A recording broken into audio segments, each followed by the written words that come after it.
They had the gift of magic and dexterity, like your family was supposed to, where you only had the dexterity. The woman looks up at you. Leather binds her body. Her eyes have the same silver glow that yours do. She looks and goes, "Look, brother, this one sees the failed one." She has a sly grin on her face as she says this. Celine has always been terrible to you, ever since you were children. I pay her no mind. You hear her brother speak. "Yes, sister. This one can't understand why they call him here. He's worthless. Can't even hold the blade properly."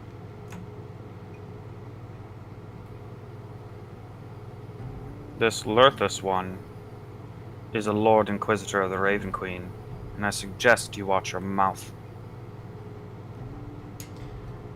Our goddess chose you. In name alone. You are not recognized by the family. I don't need to be recognized by the family. Said by one who doesn't have this. And he juggles a dagger with a raven's head as the handle. A ruby sits where the eye was supposed to be.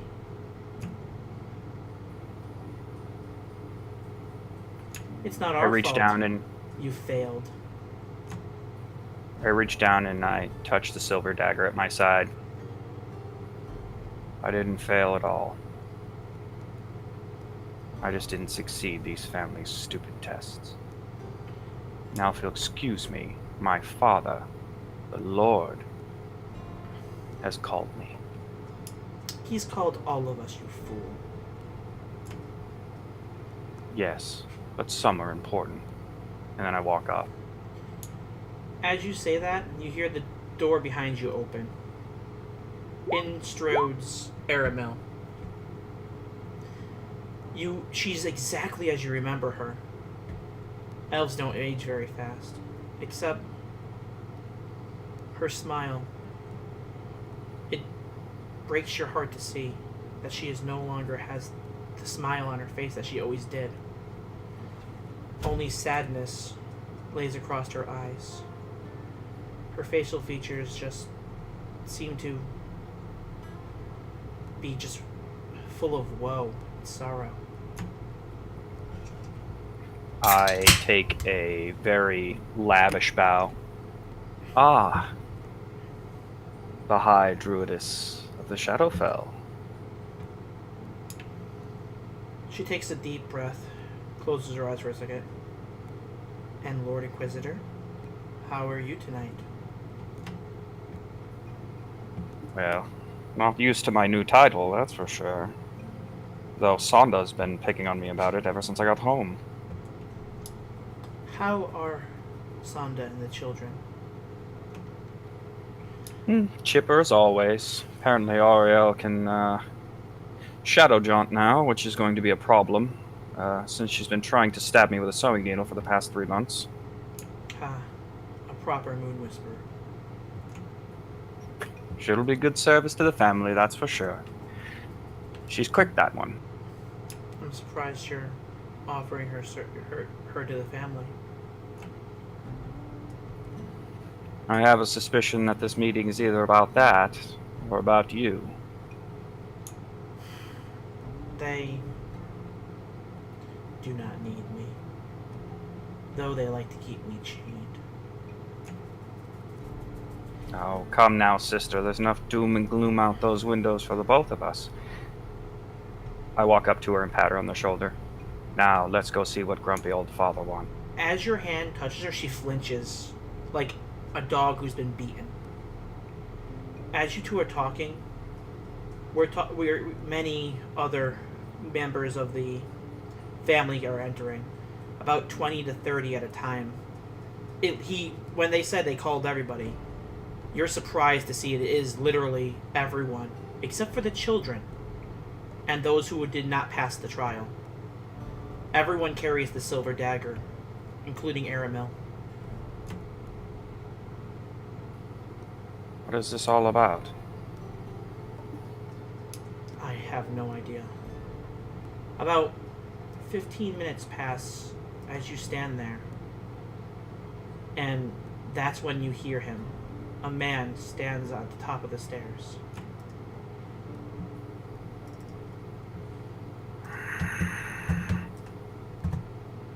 I haven't heard that voice in a long time.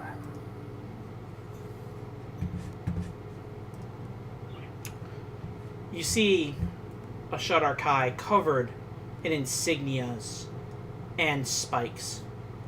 Daggers upon daggers hang from a bandolier around his waist, a whip at one side, and a sword at the other. You see the tattoos that symbolize him as a city lord, and as a lord of your family, as he steps forward. My family, it is our time. He raises his fist with the silver dagger of the Raven Queen in the air. Everyone around you cheers, and just the energy in the room is just powerful. I stay quiet. Erimos doesn't say anything either. I kind of look quizzically at her. She has this forsaken, forgotten look on her face. Like I said, it just looks like all the happiness is beaten or drained out of her. He turns towards the group. Oh, yeah, no. She's not... It looks like she's miserable. And that she hasn't felt a bit of happiness in years. Sister, what? Sister, what's wrong? The training is... Don't worry about it. You see as he stands forward, he raises his arms out wide, pointing to the group. My children! He points at... Step forward!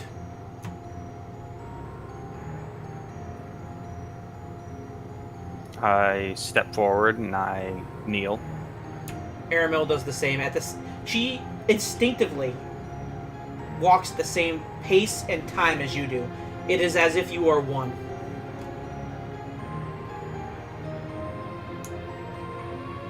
As she bends down, she goes, Brother, do you trust me?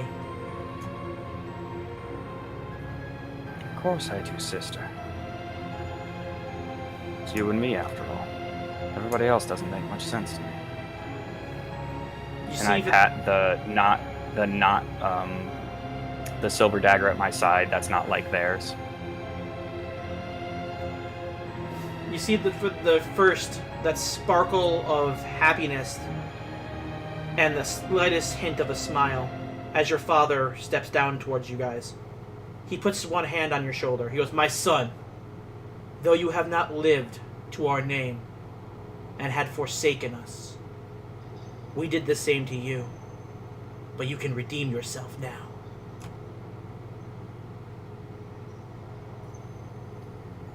What do you mean?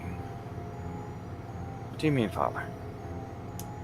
Puts one hand on Erimos' shoulder. My daughter, it is time for you to take the power of this pale moon and serve the family. He reaches his hand down and pulls her silver dagger from her side. He twirls it a few times between his fingers. The Moonwhisper clan have been held back for too long. In ancient times, the legend of the Pale Moon has been said that your own blood must be shed to gain its power. But he turns towards both you and Erimos again, his cape flowing behind him as he says this. We will not spill your blood. I refuse to spill your blood, my daughter. He takes the dagger, twirls it, holds it by the blade, and hands the dagger back to her. Stand, Erimos Moonwhisper. Stand, Rondal Moonwhisper.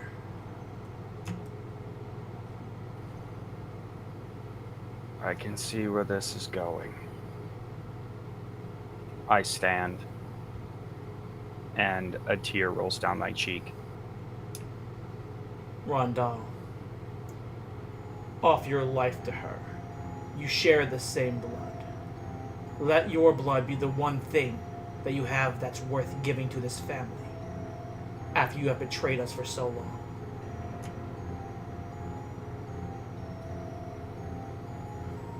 I turn and I look at Erimos.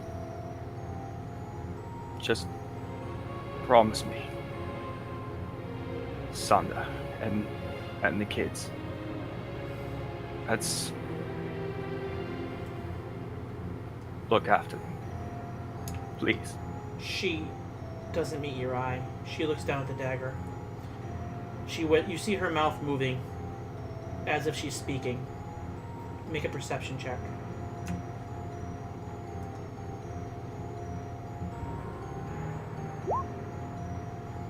You can't make out what she's saying. Fuck. You can't remember what she said that day. She looks up into you, the blade shaking in her hand. Tears start to flow down her face. She looks at you. I hold my arms out wide. She goes, "Do you trust me?"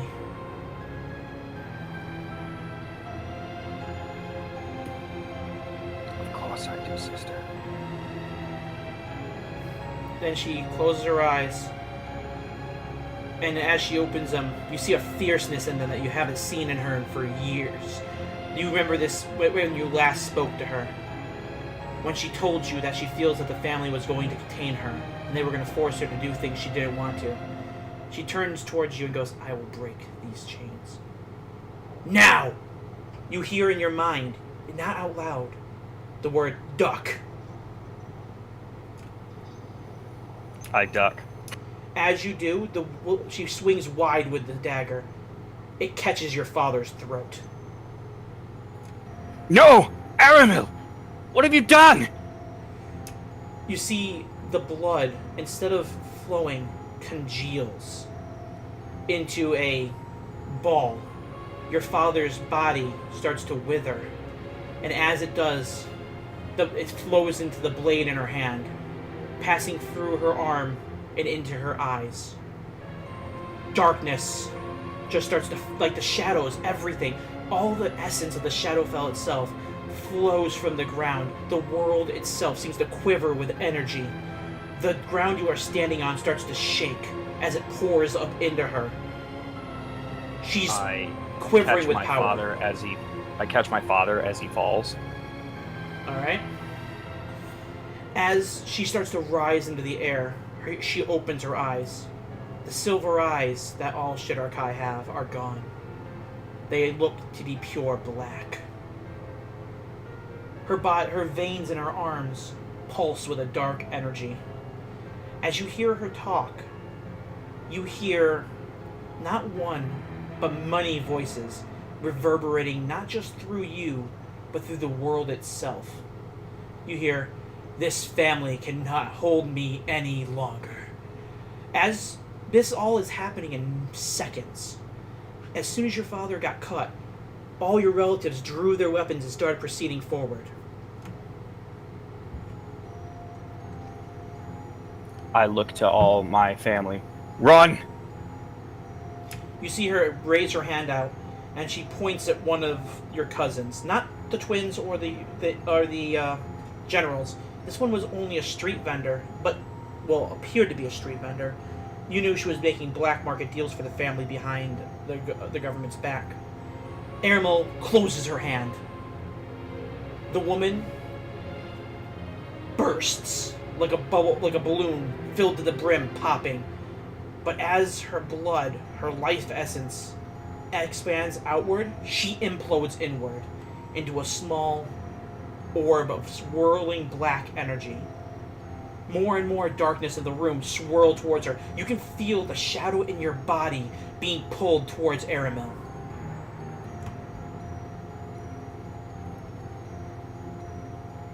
Sister, you have to stop this! This is my purpose. This was for you. She puts her hand down. That black dot swirls and shoots out. A pulse of dark energy slams into everything. The room, the windows, everything shatters.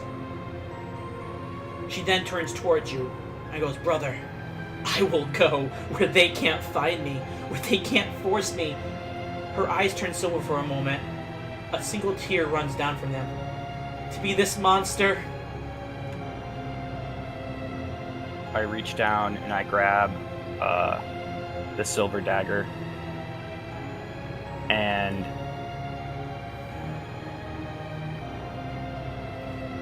laying next to yours is her raven dagger. Its dark energy pulses through it. You can see the blood of your father has seeped into it. The red gems for the eyes now have some sort of misty swirl to them. Erimos raises her hand. A black blade forces itself from her fingertips. She swings her arm only once, and a tear into reality itself forms. You cannot see what is on the other side. It just appears to be darkness. She goes, "They will not find me, and I hope you do not. Just forget about this. Forget about them. Forget about it all." And she passes through the tear. It shuts behind her immediately.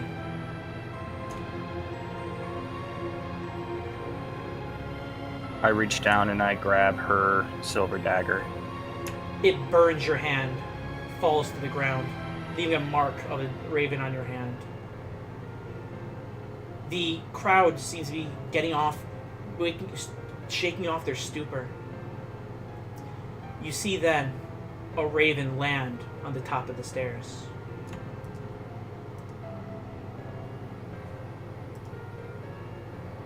What happened? Why? You see its wings flare out, and it looks down at you.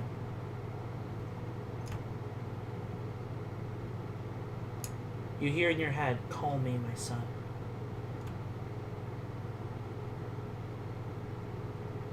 I'm sorry, what was that? You hear, "Call me, my son."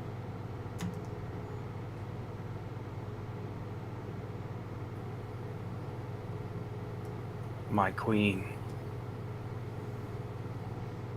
You see the darkness of your own shadow stretch and hit the raven.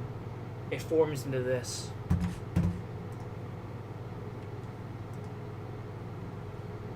A woman who does not quite look like a Utterkhaos or an elf at all, but something more.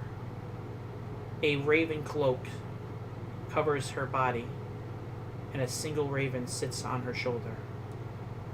As the dust settles, she smiles at you. I immediately take a knee. Everyone in the room does. They immediately drop. Those who are standing up go prone as her power flows over them.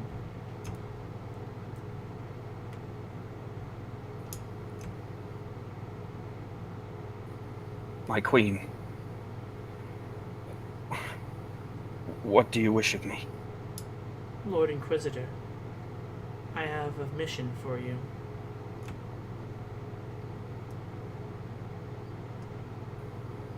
Anything. She smiles. Anything? Take my power and go and stop your sister. Do whatever it takes. She must not run free. She reaches down and picks up the silver raven dagger as the black energy settles into the eyes, still swirling into it. She bends down to you, puts her hands on your shoulders, and lifts you up. Now, Inquisitor, that is not where you belong.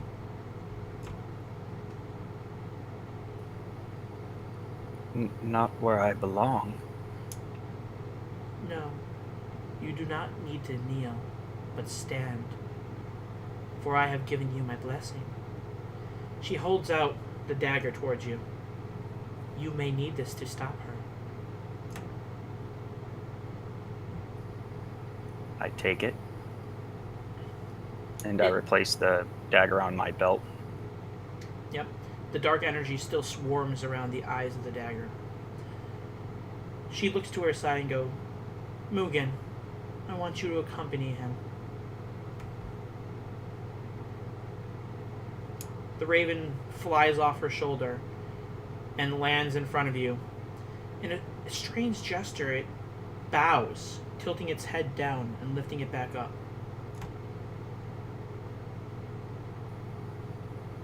My queen, my family has fallen into the meritocracy. They forsake your name. And as such, I have fallen out of their favor. Then you shall redeem them. Do whatever it takes to stop her. Bring her back here if you must. Then I will handle her, if you cannot handle it yourself.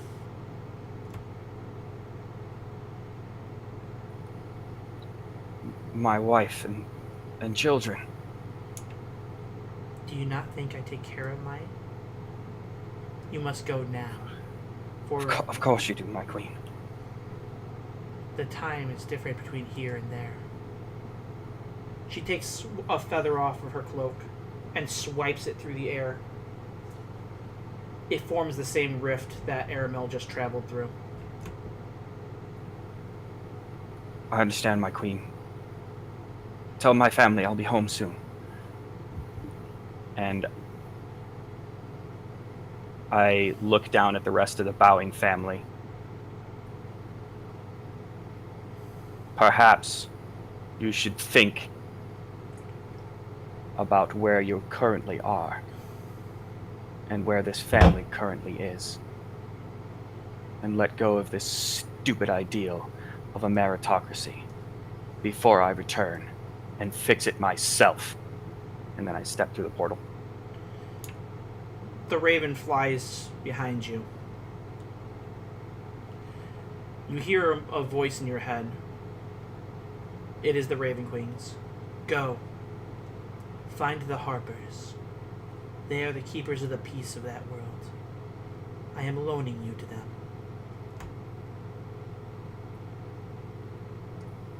I understand. And time returns to normal. Rondal, you are now free of the dream power.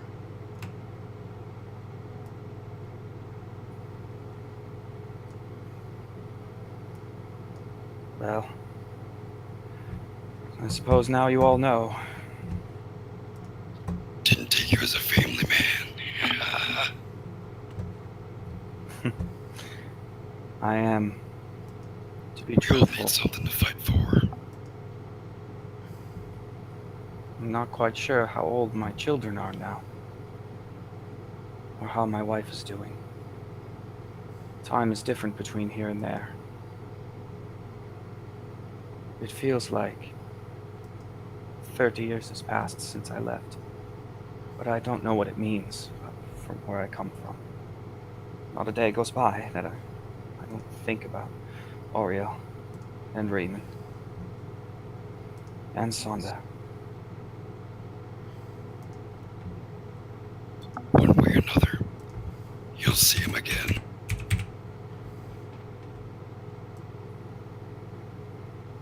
You're right.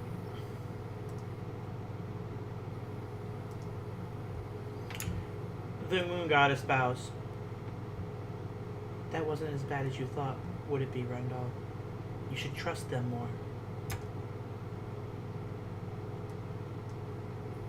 It is the Shadowkai way. Never trust anyone. You also deny that you are elves. We are all the same blood, originally. We did not cast you out. We did not forsake you like the Drow did us.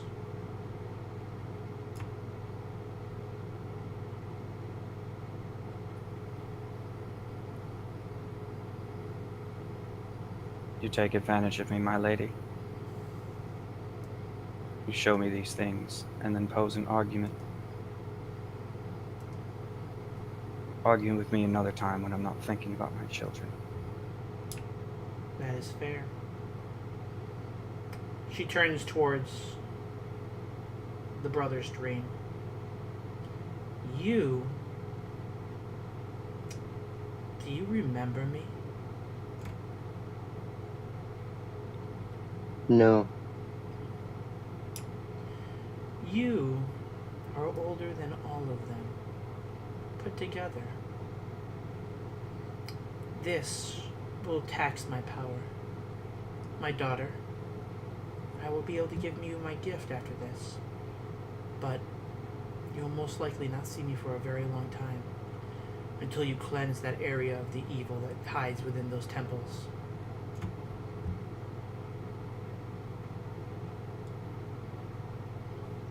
I understand. Nodding my head. We shall go, brothers, to the final scene. The switch over to the dream is slower this time.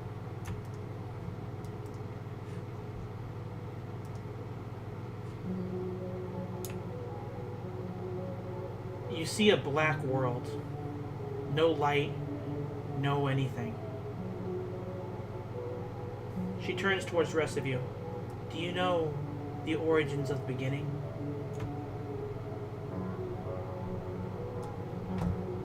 No.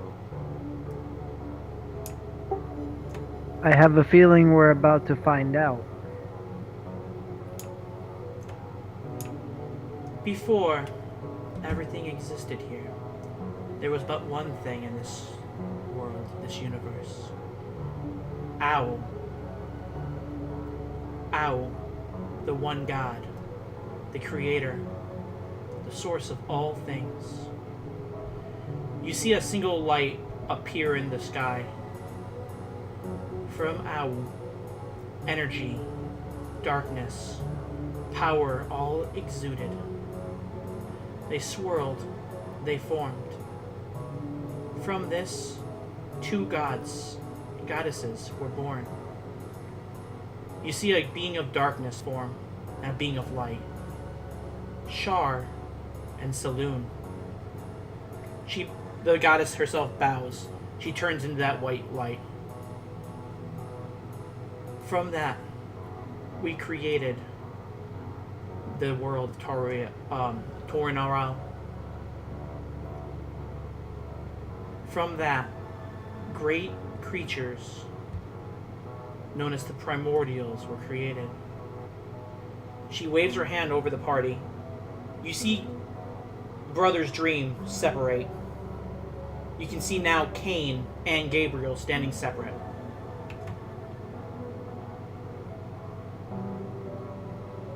Strange. Brains. Brains. You have forgotten. Well, I suppose now they won't be arguing. You have forgotten, have you not? You hear like a static, a jumble of sounds that your brain just can't comprehend. I need everyone to make a wisdom saving throw. Sweet. Except for Cain and Gabriel. Sweet. Man, my rolls are crap. Rondal and Daniel, you can't make it out, but you think you figured out what just happened. The other two, your heads throb. She spoke in some language that is beyond what your brains could comprehend. The power of the words themselves hurt your physical beings, even though you are not physical in this world.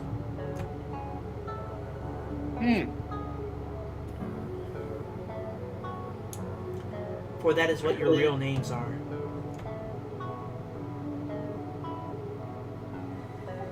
I grasp my head and fall to my knees. I've never heard that before. Yes, you say that every time. My, how the plot thickens. I am here to remind you.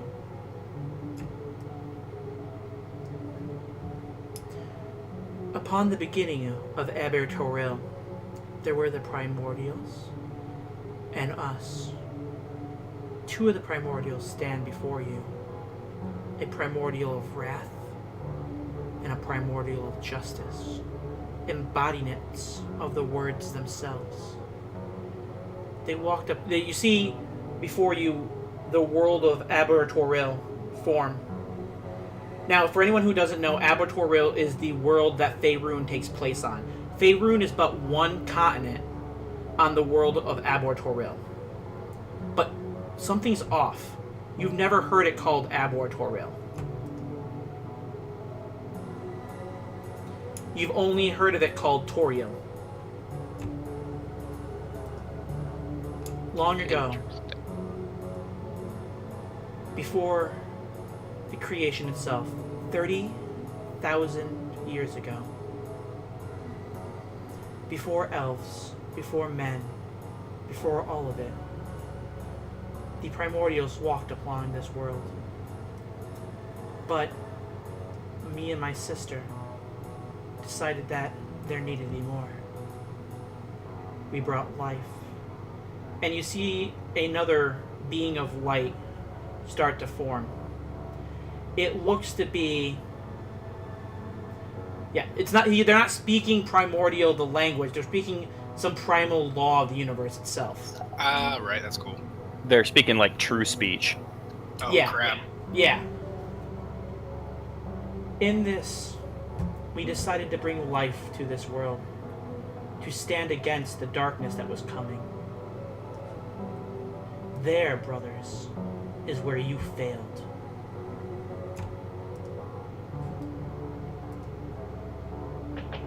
Please, tell us more.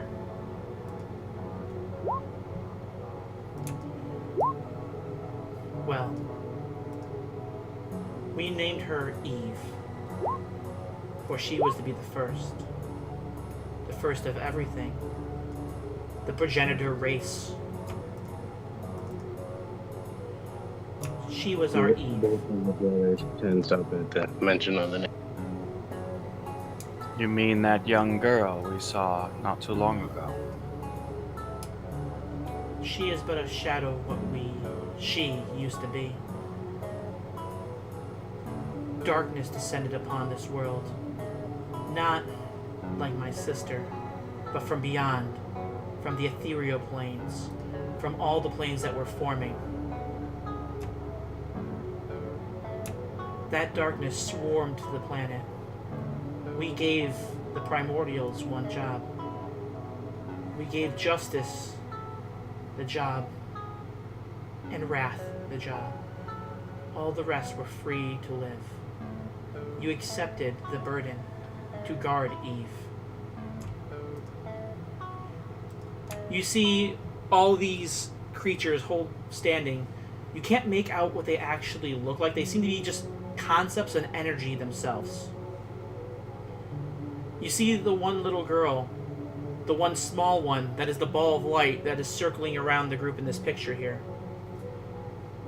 You see a piece of darkness strike it, and it falls, and it fades, and it whimpers. We gave the primordials one job. We told them that they had to protect her for 10 days. 10 cycles. That is all. Then, life on this planet would begin. The darkness struck her on the 10th day. She points at Cain. On the 10th day, you decided that she was safe. She points at Gabriel. Cain the first time, Gabriel this time. You decided that your brother needed defense more than her. She was struck, and she died. It took us another 10,000 years for life to begin on this world. And as punishment, you see the lights reform back into human forms. Not Cain, Gabriel as you know them, but something similar. You were stripped of your immortality. You were reduced to just a soul. And your punishment was to relive it over and over again. Every time before the 10th year, the 10th cycle, she will die. No matter what you do, no matter how strong you are, she will die. And you will witness it.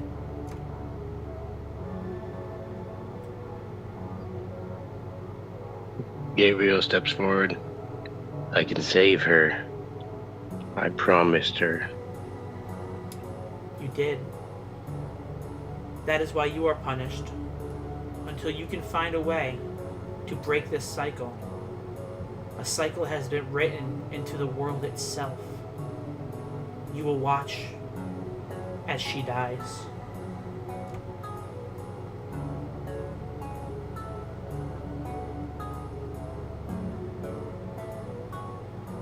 There has to be a way. That is beyond anyone but Owl. She turns towards Kane. You've come so far from where you started.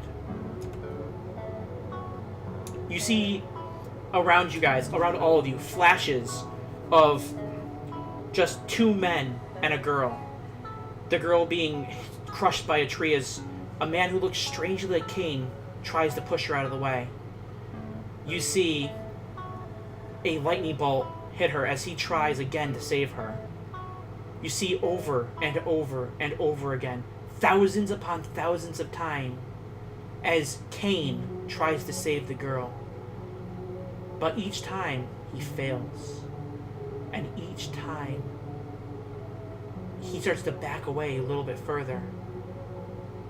After about 10 minutes of watching this in rapid succession, you see that Kane is no longer helping her. He's just sitting on the ground rocking. Kane, you can see this yourself too. It's not you doing it. You are just looking over top of this being who is you, just rocking on the floor, back and forth.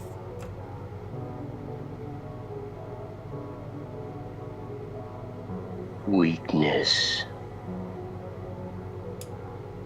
Until you decided that her suffering needed to end, didn't you? Better to be by my hand.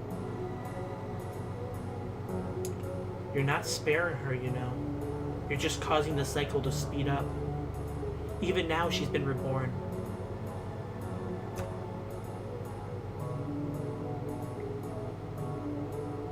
Kane looks visually taken back already. Her time in this realm is not done yet. Her time on this timeline is not done yet. She has a purpose now. The way to free yourselves is near. Your souls can feel it. I do not know how or why, but it's you're drawn here. She will be at the 10th day in 10 days.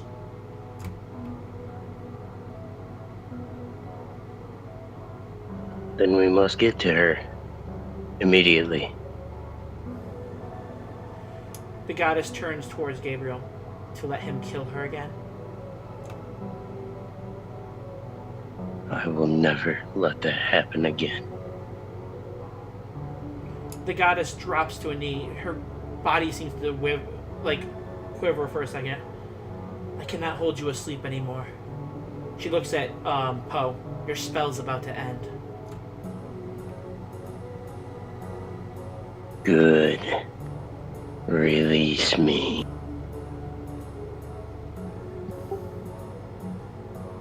I suppose our time is coming to an end. I thank you. I did what I could.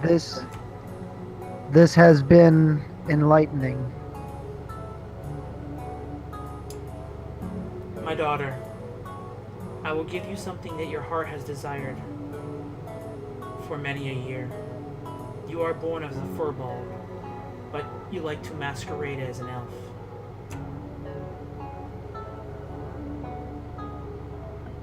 Yes, my goddess. will give you the ability to choose what form you take.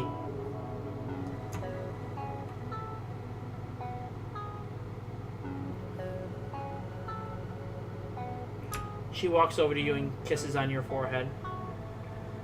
You feel an energy run through you. I must go. Please, save Eve. Save Erimos. I showed you this to remind you. I showed you this to show you there are other paths that you can take.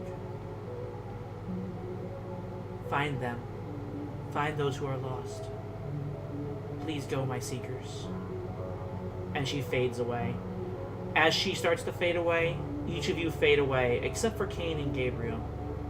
You stand in this light, looking at the little ball, the tiny flickering light that is Eve.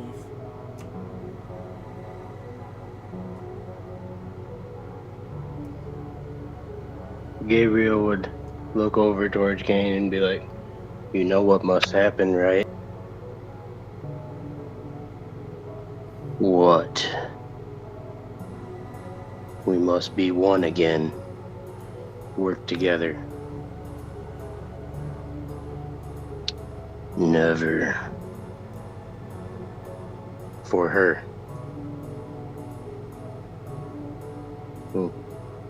Cain kind of steps back. "If we must." Your two forms fuse back to one, and everyone wakes up from the dream. Rested? Fully rested. Oh, okay, great. Awful lot of gods up in here. Alright, and with that, we will take a 5-minute break. Okay. Oh dear God, that was a lot of writing. And that's the goddess of dreams. Yeah, that was a lot of writing on my part. Oh, I can see how that works that way. It was really cool, though. I liked it. That was really cool. Ugh. That was really, really cool. Appreciate Indeed. it, guys. Did I get anyone's Awesome. backstory wrong? Like, blatantly wrong? Nope. Not mine. Oh, mine was Nope. good. Alright, I'm shooting out for that 5-minute break. Alright. Yeah, Daniel, I tried to make it so that way there was some loose ends there, but I did want to confirm that one of your friends did die. Oh yeah, no, that was correct. Alec was the one that lived. Yeah, but I didn't confirm or deny that Selena died. Not Selena. Yeah, that's true. Silvara. Silvari, sorry. Me and the different elves I invented randomly. One of them Yeah. you created. Yeah, no problem. There's a lot of Celine saloons and a lot of other things going on right now. Yeah. Also, Jeff, I got it. what the goddess did to you is you can now change between your full-bulk form and your elven form at will. Oh, shit. It doesn't change your stats or anything since you are still biologically a full-bulk, but you can now choose to look like your elven form at any point. Okay. Well, that's cool.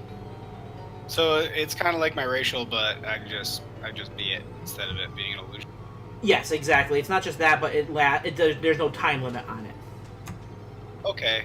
I was thinking like, oh yeah, at dawn you can just be an elf or whatever. But yeah, that works.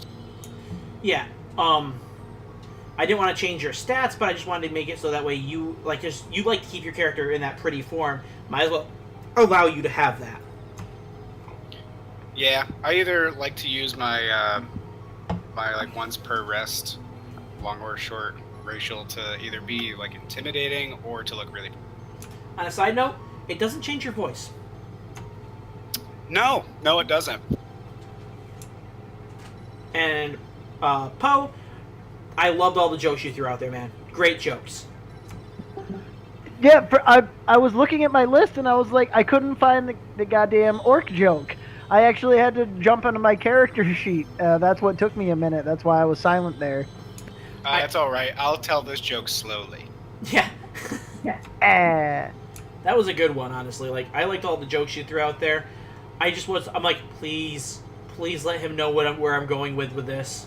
Oh, I knew where you were going with this. I was waiting for you to but I mean, I can't obviously lead with that joke. I was waiting for them to give me a reason to be nervous. Keep telling jokes. Keep telling jokes. I'm running out of good ones here. Okay. Did you hear the one about the half-orc? I am. I'll tell it slow. Oh, no. Yeah, now you gotta come up with a how did you get out of that situation story. I'm back. Alright. I'm not going anywhere. Cambot's sort of staring at another pop-up. Yeah, that's because it's a really cool pop-up. It's a really nice pop-up. Speaking of pop-ups, I'm really, really sad that I believe Wizard is now gone. What? Yeah, you know what I'm talking about. Aqua Teen Hunger Force? Yeah, www.yzzerd.com. I'm pretty sure is no longer a thing. It's finally gone. That's bullshit. I know for a fact we got us a medicalwaste.com is gone. You maybe can find it on the Wayback Machine, but that's probably... Huh. Alright. When our break comes back, we'll actually go straight into the session. I didn't know how long that was going to take. I think you actually moved it along quite well. It was very well paced. Yeah, I was telling Rob my biggest fear about that was that when people weren't there, as you guys slowly built up your party, that people would get antsy.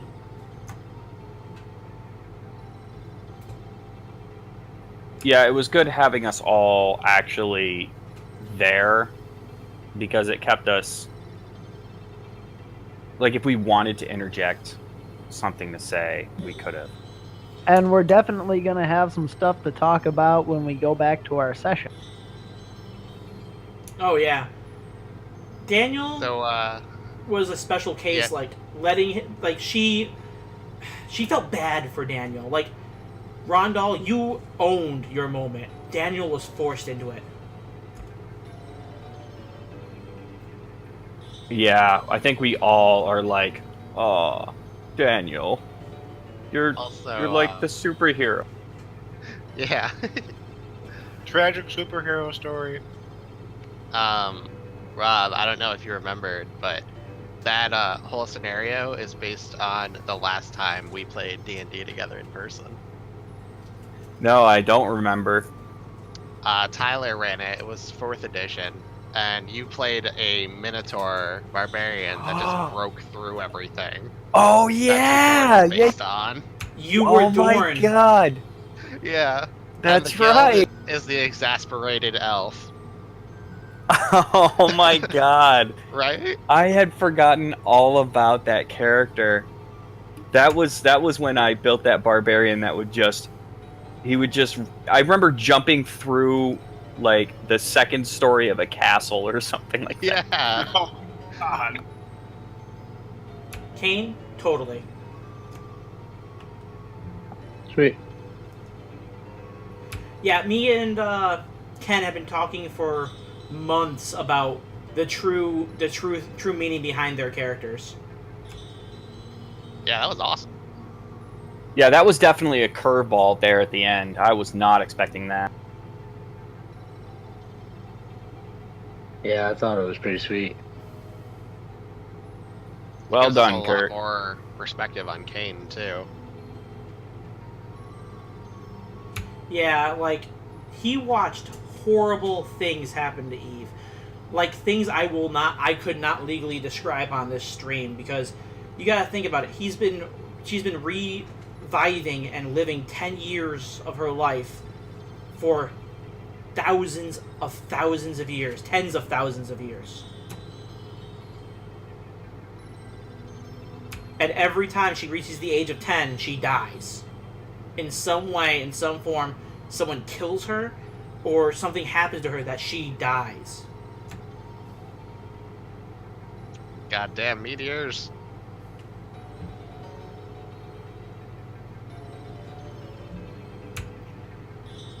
then like I talked to Daniel and Rondal about theirs quite a bit, and Rayvelyn, you being the daughter of a moon goddess just made so much sense to me. Yeah, that works. I'm a forest child. That and your moonbeam, your obsession with moonbeam. I'm gonna moonbeam the piss out of somebody. Get him, Oh, Mom! so she's like a literal daughter. Oh yeah. Rayvelyn's a demigod. Okay. I thought she was just like how gods see everyone as children. Oh no, Rayvelyn is a demigod. Awesome. Oh, that must be nice.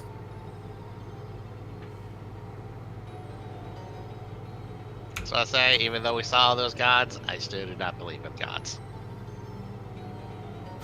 Just powerful beings. That's all it was, man. Yeah, I don't see it. That was a really strong wizard. Fucking flat earthers. Listen, maps are flat, so Not when they're rolled up. that's all the. That's all a you need tube. there. That's a tube, man. That's not a globe. Duh. That's fake news. That's fake news right there. Fake news. We can't get into politics, please. Oh no, we're totally staying away from that.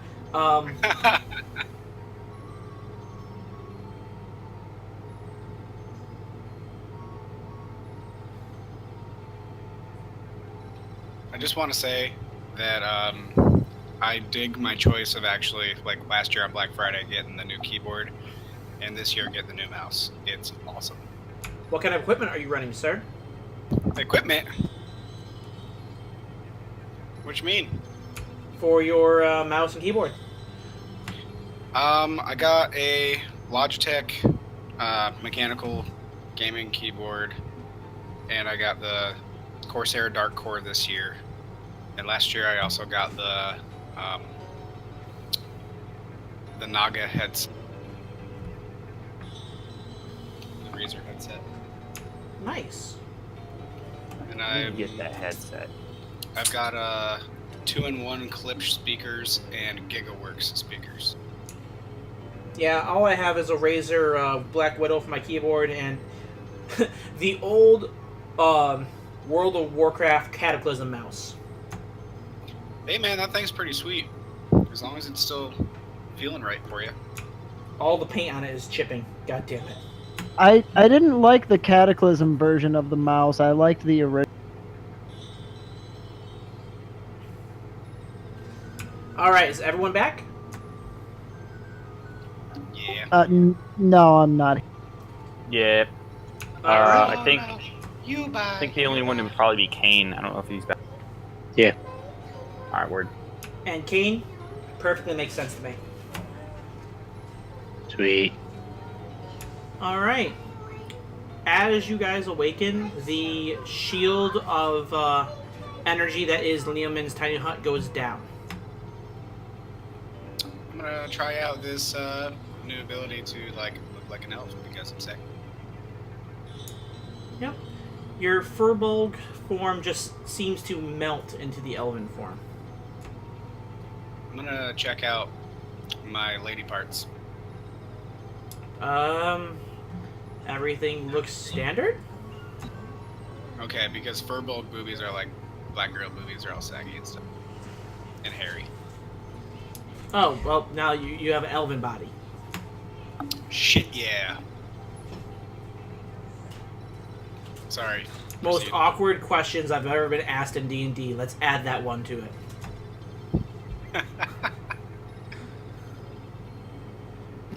Hey, going if to, you Go ahead, Pope. Sorry. if you ever want to take that body for a test drive. No thanks. I'm into what you're into.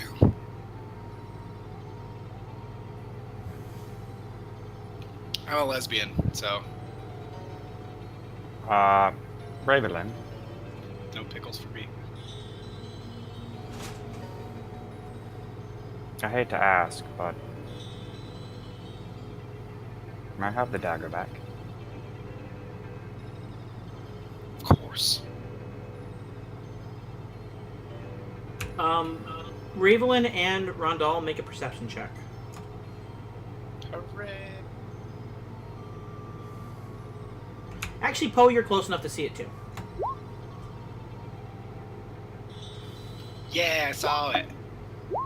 The fuck? Whoa! What are the chances of that? 1 in 20 on both. Anyway. They really wanted to see what happened. Yeah. You both can see that the black energy is still swirling in the rubies of the eyes of the statue, of the dagger.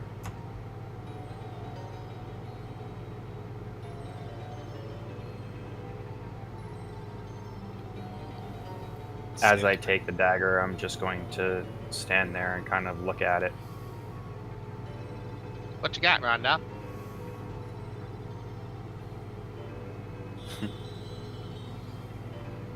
Bad memories.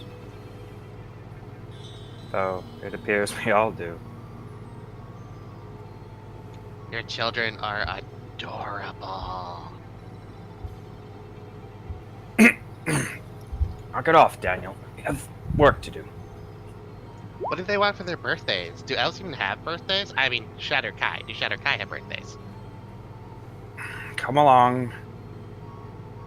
Think she'd like music? Or maybe a sword? No, then she'd probably stab you with it.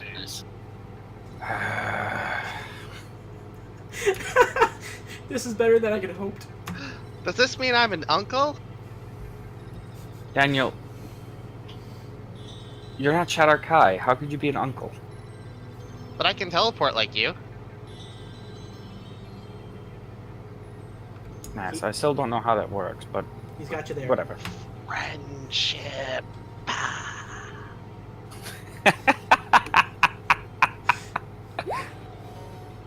I just imagine Rondal walking and Daniel like bouncing next to him like a little kid, like ooh, this thing, and then this thing, and then this thing. Basically, yes. I'm gonna open the door over here. Can I ritual cast water breathing, please? Yeah, sure. Yeah, everyone needs that. Okay, so you're gonna spend another hour just ritual casting water breathing on everybody? Oh no, it's 10 minutes. 10 minutes per cast. Yeah. And in addition to It's the an area spells effect. casting time. Is it an area effect? It's, yeah. Up to 10 willing creatures you can see within range, 30 feet. Oh shit, son, that's better than I thought. Yeah, it's pretty sweet. That's why I have it prepared. Alright, so we wait around 10 minutes then? I would assume that we just did that as soon as we woke up. I'm Yeah. sorry. I'd say that while you guys are talking and stuff, as you're waking up, packing up your things, you take the 10 minutes while they're all doing that. It's like part of my daily meditation. Yeah, I prepare my spells as well. I'm taking a look around for the giant turtle of death and trying to move quietly. Yeah, I'll sneak with him. As you head out into the, Well, while she was doing the water breathing, could I have cast Find Familiar? that'd take an hour. Yeah. So she only had to take 10 minutes. Is everyone going to wait an hour for him to get Professor Hoots back? Yeah, Professor Hoots is really important to him. I would wait. Yeah, we can wait. While we're waiting, I'm gonna go ahead and cast Longstrider. Okay. Alright. Okay, we're buffing up. Buffing up before the raid. Alright. That's really what it feels like, too. I'll Listen, muddle up. Without Professor Half Hoots, my my bear. usefulness is cut in half. You can say that out loud, by the way, Kane. He's actually really important to my, Just typed it in to make it easier. Okay, so I'm just going to read it that way everyone hears it. Anyone who pays attention notices that Kane's normal blue or green eyes, he has one of each now. He is, I think it's a heterochromatic, or, heterochromatic. Heterochromatic, yeah. Yep. Whenever he speaks, it sounds as if both brothers are speaking at once.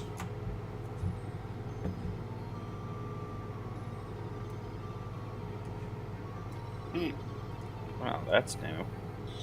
So are you Cain or Gabriel?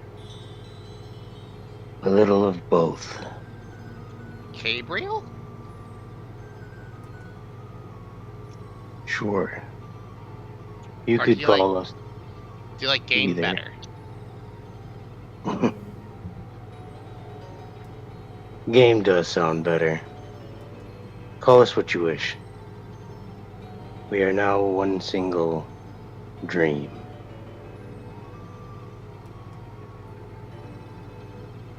Sick.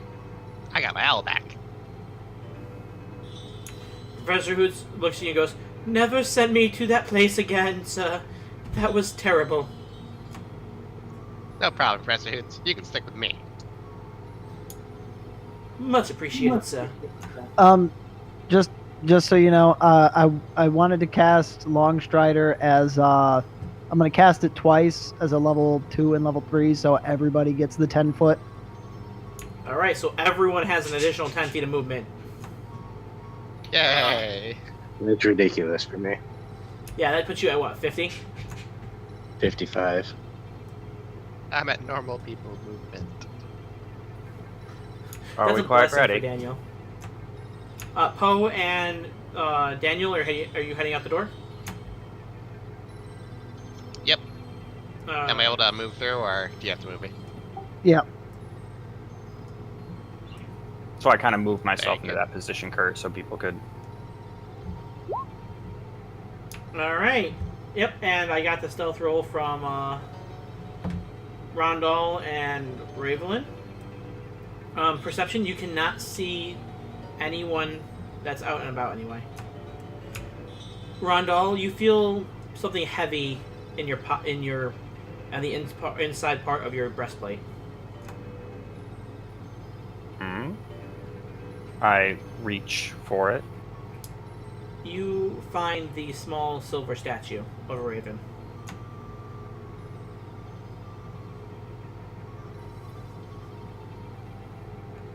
Mugen has returned.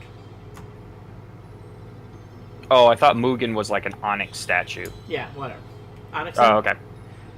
Well, because the silver one would be the other, the other.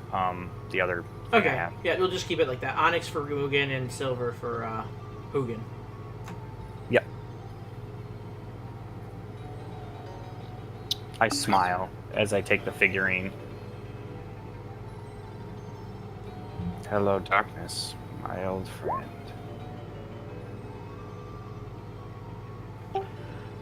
It's kind of corpsey in here. Corpsey? I've never heard that used as an adjective before. I am a bard, you know. Are you sure I you're like not to part play with- Shadar-kai? I like to play with language. Alright. Well, I think we're supposed to head north. I want to drag all the corpses into like a line. You can't bury them, but you can loot them. Alright, I'm not going to drag all the tokens around, but we can say you did that. Cool. Yeah, I don't think we Okay. looted these guys, did we? No, you ran like motherfuckers. Is the wizard one here? The caster, yes. Ooh, let's loot him first. Alright, you guys go ahead and make investigations, and I will open up our community.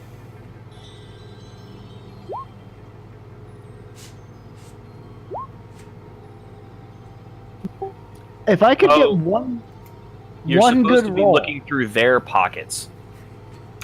Yeah, you know, you're searching Rondal. If I could get one good roll this session, that would just be great. Alright. You guys find...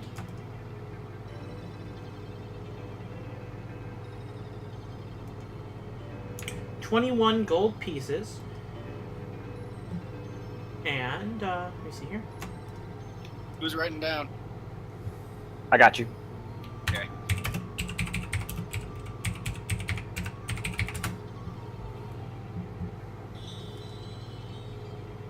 One moment here, trying to find one other thing you got here.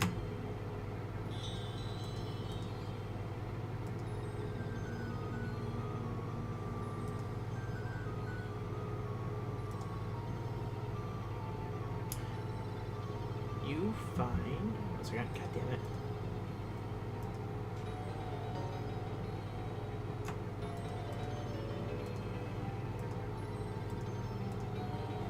Sorry, my generator's being a bitch. Yeah, no problem, man. With a 22 investigation, that's pretty sick. I That's a will good find roll. it. Yeah, Daniel, he found whatever it was. Daniel, you find a small ornate ring that has the head of a ram, 2 rams on it.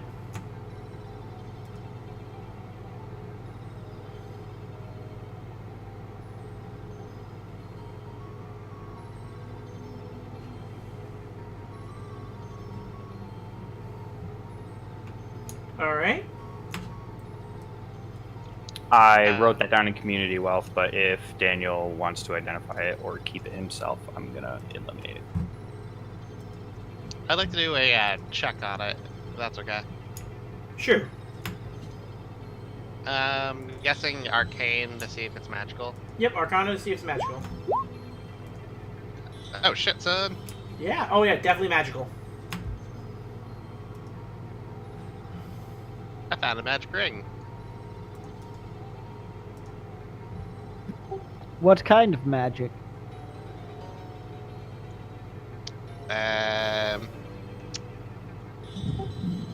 Is it the awesome kind?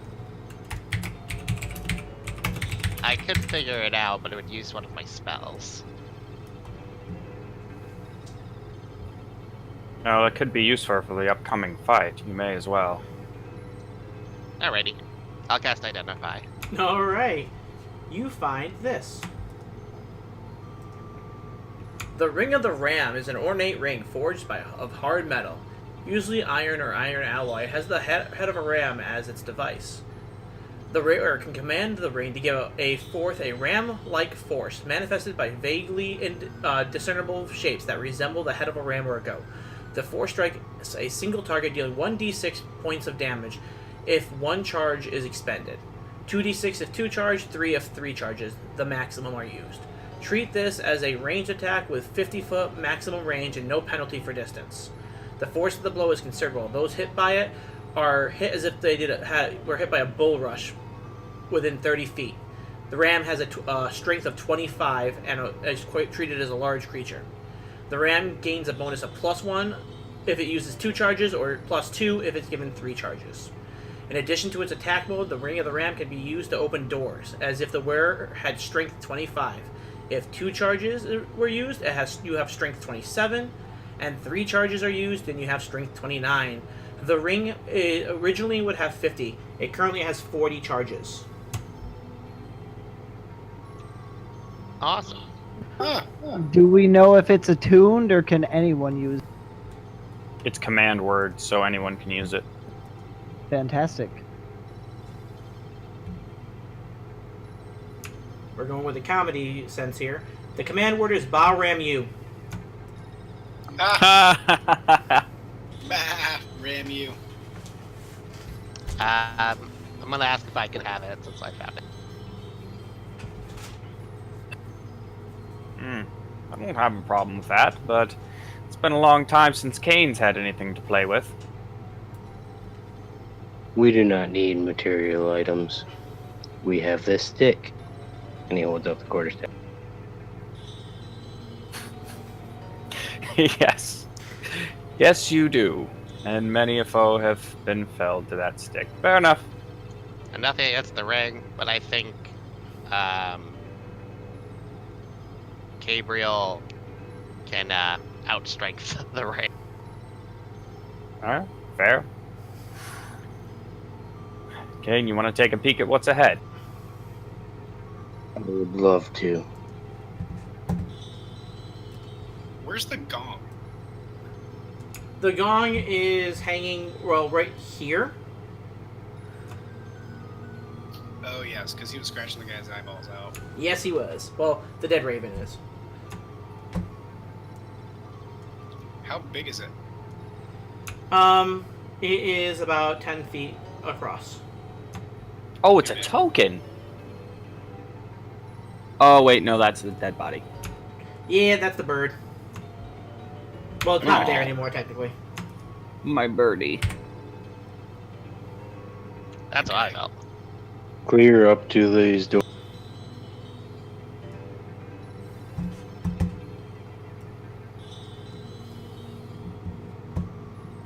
SEAL Team 6 in this bitch. Alright, let me get a description of what you guys see.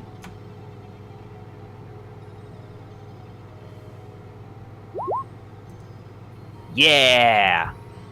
Rondal with all the perception. My cloak fell over my eyes. I hate when that happens. Oh, remind me, you know what? Give me 2 seconds here. I forgot that we did this. We have not done this on stream. So, we got professional art done for Rondal. I will put a link to the artist in the Twitch stream archives and the YouTube archives, so that way you can check them out. But I'm going to enlarge Rondal's token to massive size so that everyone can see the cool art.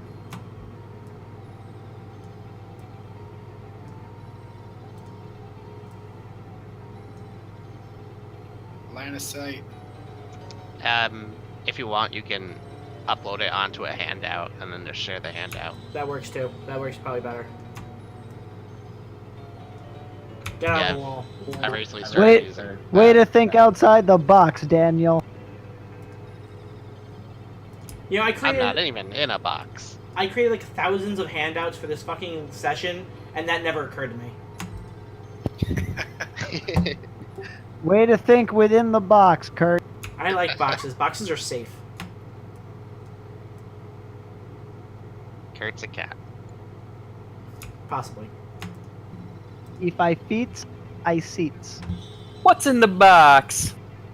Come on! You're just a cat on top of a box with a shirt that says DM. So this is what Rondal looks like.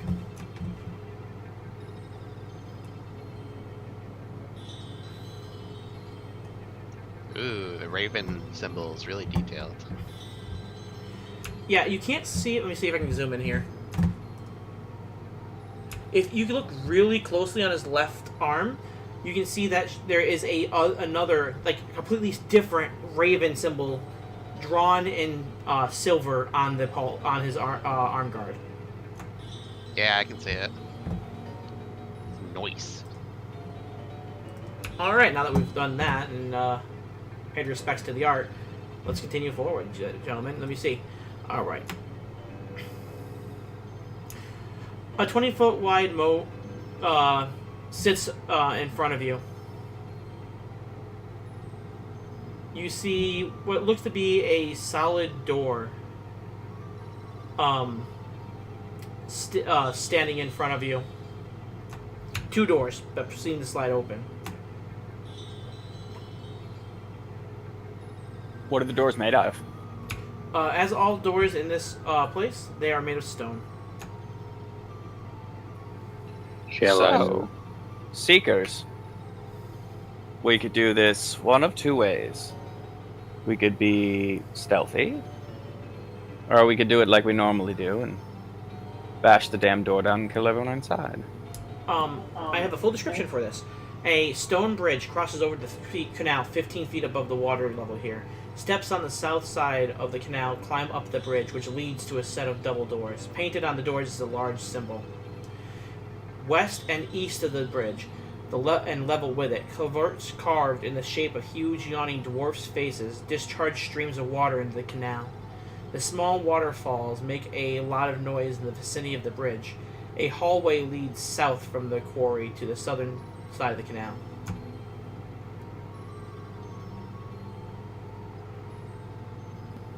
Well, between the gong, the noise of combat, and any survivors or wandering guards notifying everyone, I really see no reason to play it quiet anymore.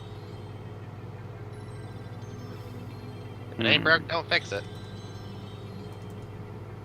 Well, Daniel, now's a good time to stretch out that ring, I think.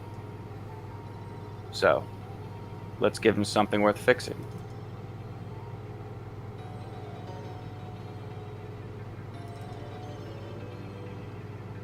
Alright, so I'll use one charge of the ring.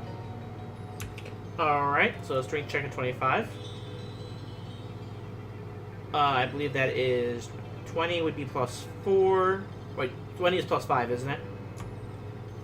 Yeah, 20 is plus 5. Alright, so that'd be a plus 7. Okay.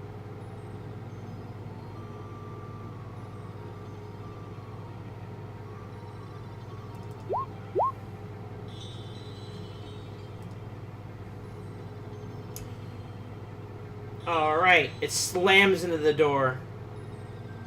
No effect.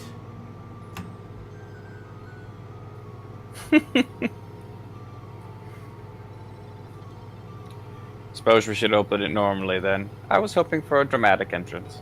I can give it a shot.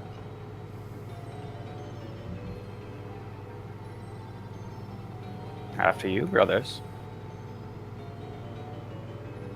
Kurt, I'm gonna start off in a jog and then sprint at the door, and right at the last minute, I want to, like, Superman punch it. Alright. Necrotic energy, I can. Oh, Kane, just for your knowledge, you can feel that both wraps are now activated. Sick.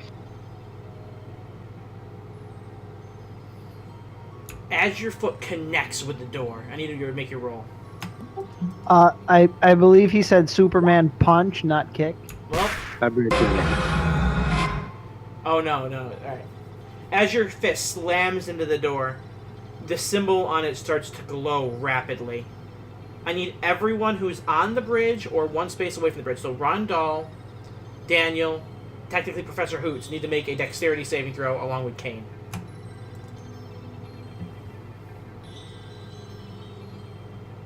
There it is. Uh-oh. Alright. You all pass. I wish I could roll like that. Kane, you take none because of the nat 20. You fly into the water to avoid it. Daniel and Rondal, you take 14 points of lightning damage as you see a light electricity course from the door as the symbol starts to fade away and disappears. Ow. Ow. You know what? Actually, I'm going to give you the back because you rolled that 20. You back handspring away from it over the explosion and land right next to Rondal. It was a trap. So it would seem. The doors are now open, though. Are you alright, my friends? Just a little, zappy.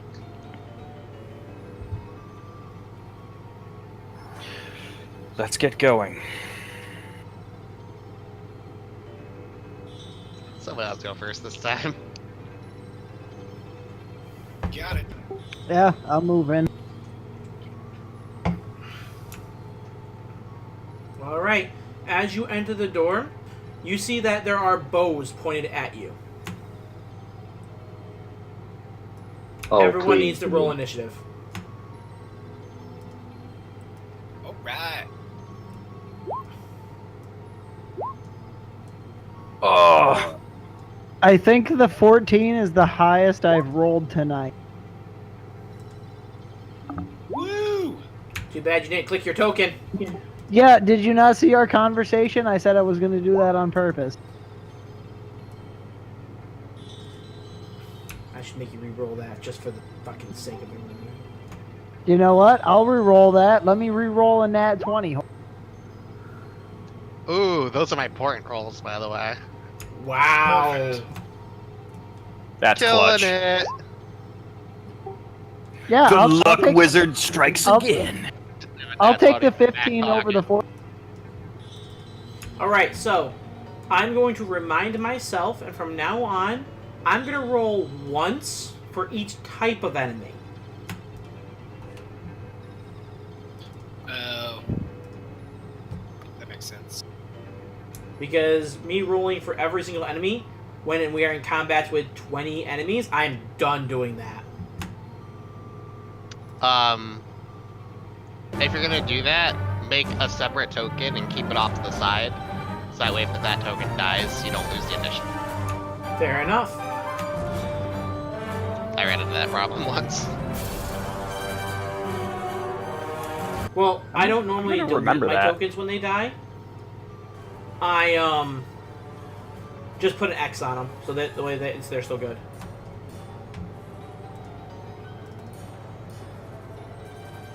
Ew. These like fish people? Oh no, I know what that is. Curt, Cambot's sort of looking at darkness right now. Yep, just and leave the them bottom- up. Lizard folk. Of course. It was them all along. I want one of their shields. This isn't where I parked my horse. Oh god. Something smells fishy in here.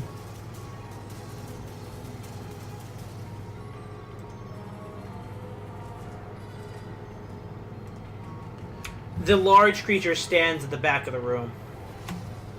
Oh man. That is a face only a mother could love. I point at it. Rondell, 20 points. 20. Really? Wait, are we keeping score? We're always Oh. keeping score. Oh, did you want to play? Dibs. Oh, that's not how that works.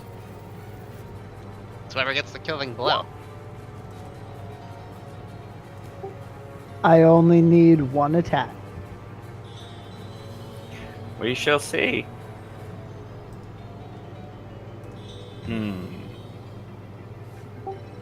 Wait, which one was that? All the tokens on my screen look. It's The one big all guy. the way up. Oh, okay. Yeah, I see it. I needed to like zoom out. I was zoomed in. Yeah. Alright, let me get the boom. Demon fight music good.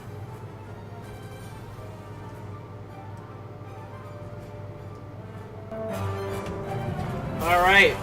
Starting the initiative. So are they just... Okay. As you burst in, they already had their bows drawn on you because they heard the explosion go off. But do they, like... So my question is are they, like... Is there an opportunity to talk? One-liners, less than one sentence.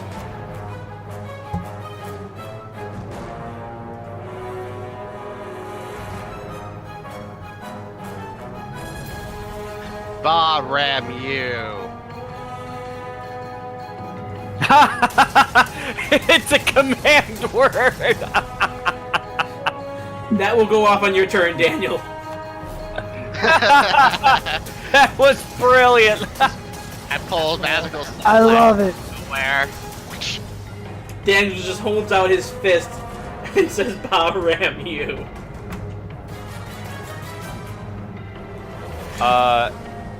Kane is top of the order.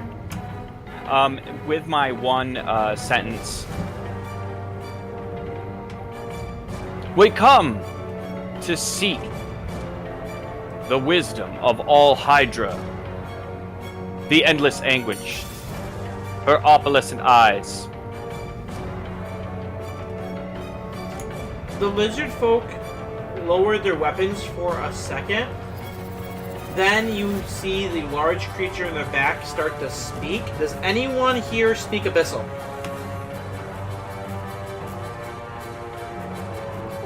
Nope. No, but I speak Infernal. Nope, that is not the language of demons. You hear in the back of your head, Daniel specifically, since you already yelled at him, Yes. they would have known the sign and avoided the trap if they came here willingly. Kill them all.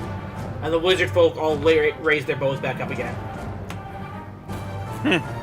Worth Well, a try. diplomacy failed. Time for fun. Well, the best defense is a good offense. I cast Quarterstaff.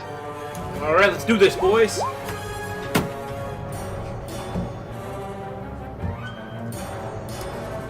Your swing goes wide as the lizard man holds up his bow and blocks it with the shaft of the bow. Good effort. That, on the other hand, slams into him.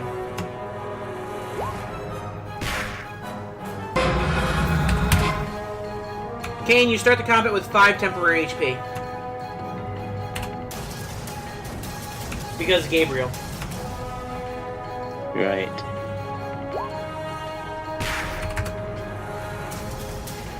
Miss. Yep, your other strike comes in and misses. Hey Kane, question for you. Yeah. Why don't you make 2 quarterstaff attacks? Thematics, basically. It's the same damage. Oh, is it? Okay. Yeah. Alright, yeah, your third hit hits. Yeah, I like to think of him as swinging the quarterstaff and then, like, throwing elbows and kicks in.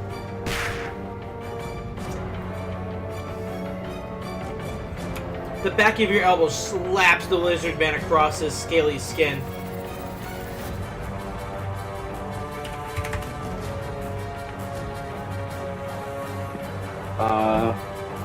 I laugh, enjoying the combat. And that'll be my round. Alright. Next up, I believe, is Rayvelyn. Woohoo! I'm gonna move. I'm gonna change shape. Alright. It's about to get all elephant syphilis up in here. I'm gonna attack. Alright. Yeah. Go for it, sir.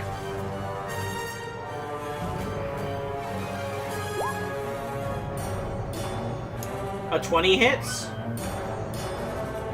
Your tentacles slam into the beast. He is restrained. DC 16 escape. Oh, he's grappled. Alright, and it's... Until the grapple ends, the target is restrained.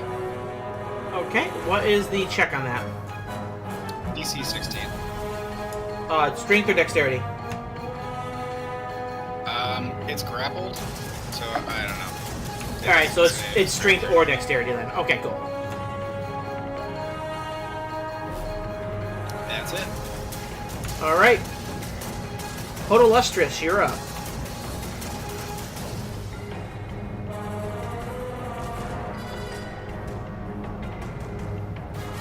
Alright, gentlemen, I want to hear more descriptions about your actions.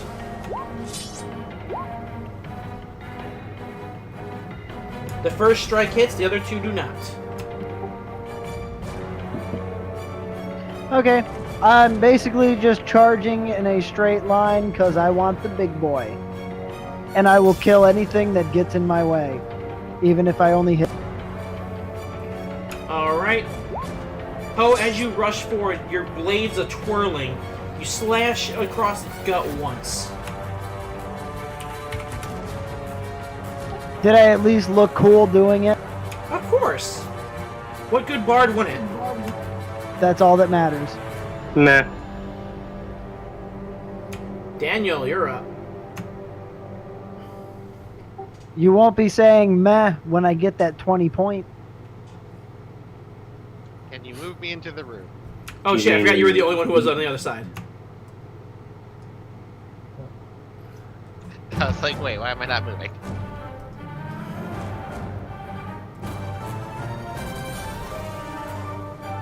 Then I turn and hold out my fist with the ring on it and scream, Barim you!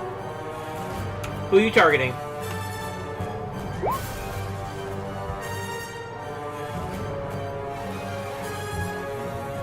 Already fixed it. Oh, okay. I just popped over and looked at it. Damn it. I keep rolling 3. Yeah, that's weird. Well, that's just for the shove, not for the damage. It's a ranged attack. Oh, okay. Well then, It would use your range attack stats. yeah, I was just gonna say. So do you want me to just do a bow? Yeah, just roll for bow.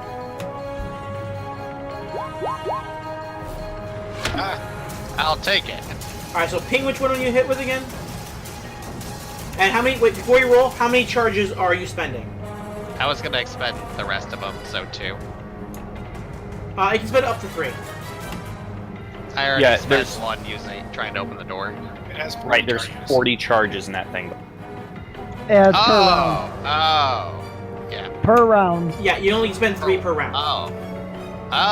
Okay, yeah, I'm using all 3. But that being said, once the 40 are gone, it turns to dust. That's cool. So yeah, I stick my finger out, or my fist out like a punching motion and scream, "Barim you!" and have like the goat head come out and hit him and try to shove him You see, off the balcony. awesome. You see, as Daniel puts out his fist and yells that, you see the head of the ring leap forward, slams onto the ground. A large goat, a ram, with its horns twirled around the sides of its head, shakes itself and goes charging forward spectrally. You can see that you can still see through the creature itself as it slams into the lizard folk. Alright, roll its max damage, which is 3d6 points of damage. So I should do 6 since it's a... Yep, 66 damage.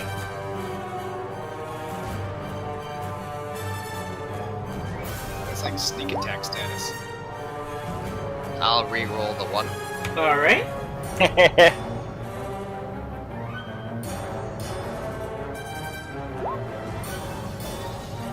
Alright, so that is 18 points of damage. As the ram slams into the wizard folk, I need you to roll a 1d20 plus 7. We'll create an attack roll on your character sheet after the session. Finally, not a 3. Oh yeah, let's see if his strength check can overcome that.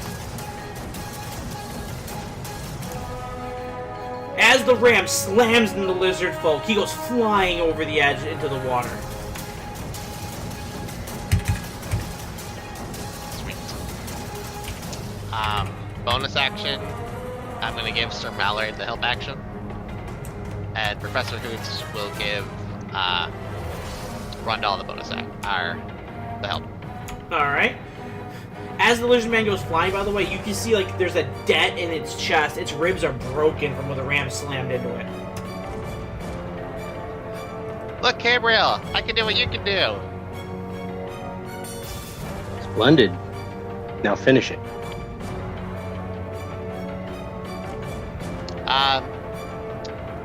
That was all my actions.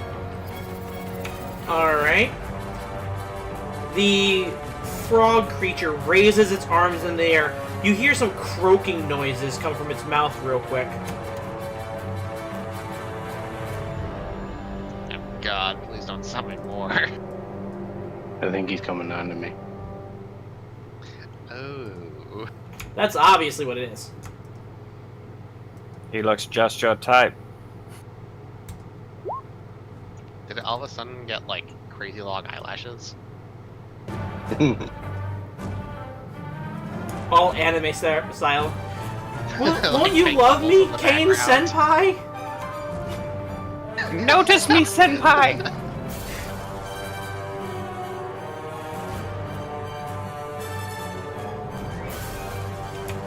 You see, as the creature flashes a few times and splits into 2. No. So does that mean 10 points each or 40 points? I think Both. 20 points each. Are both the same size? Yeah, 20 points each. the other one croaks a little bit and they seem to be laughing at each other. As the oh, you know what? I did not read the description of this room to you. Double the pleasure, double the fun. 40 points. That's a lot of points, boys. And lady. Sorry, Rayvelyn. I know you can't respond because you're an octopus. That there could seal my victory. Hardly. I'm better at fighting fiends than you are. Paladin. Yeah, but I'm better at killing. Alright. A 20-foot wide moat divides this shrine into a northern and southern half. On the north half, 2 large stone pillars flank an altar in the form of a plain stone block. A few coins lie on the altar. Above and behind the altar looms a huge symbol made out of driftwood, fitted into the shape of an X. A single stone door leads to the west from this part of the room. In the southern half, where you guys are, 10-foot wide channels run along the east and western walls of the shrine, spilling out through low culverts in the south. 2 more pillars stand there, and a low stone bridge leads across the dividing channel to the altar.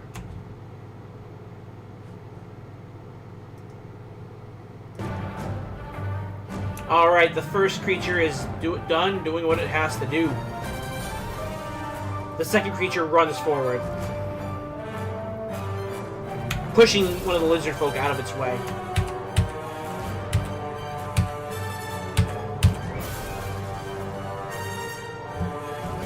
Rondal, you're up. I'm going to move forward. Alright. As I pass by Daniel, I'm going to pat him on the shoulder. I hate to say this, but Kane is right. You should finish that job. We should stop giving you magical things. You tend to be too good. Did you see it? I made a goat. I'm going to take my hands and put them together. Look over at Kane. Sorry, but I don't play fair. Summon Shadowfell. And I'm going to summon a globe of darkness encompassing all of the people. Actually, I'm going to give you the center. Alright. So 15-foot sphere from that point right there. Alright, let me create a token real quick.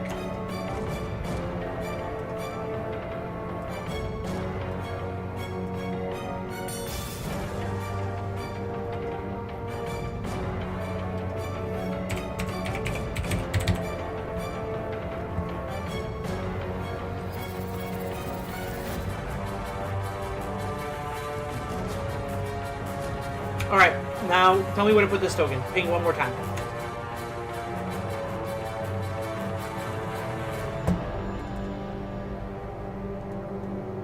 Yep. And then it's just 15 feet.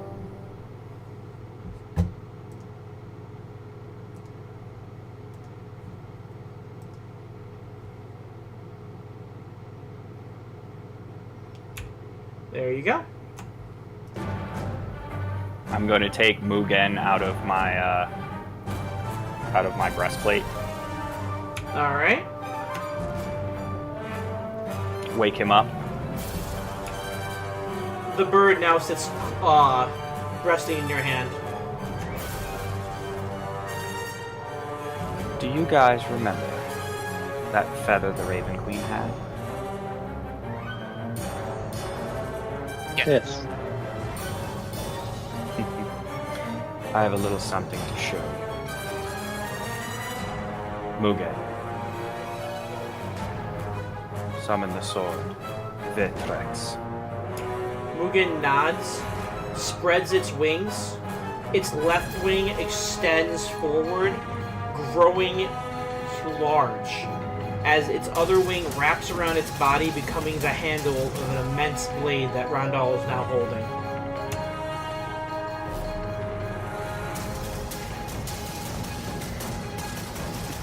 Pretty. Rondal, how many charges of Mugen are you using, and what are you giving it? It's creating a sword of wounding. Alright, that is 2 charges of Mugen. Yes, sir. Also, you have +2 to attack with this weapon while he is in that form. You have that weapon for 10 rounds. Thank you. I'm gonna attack this shit stain on my. Alright. Or wait, no, I can't. My action was to cast Globe of Darkness. It So, that'll be my turn. Alright. Lizard folks!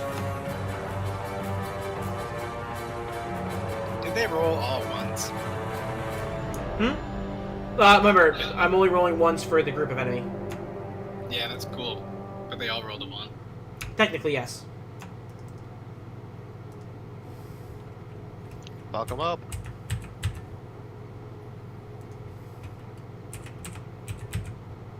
Yeah, they ain't gonna stand that fucking darkness.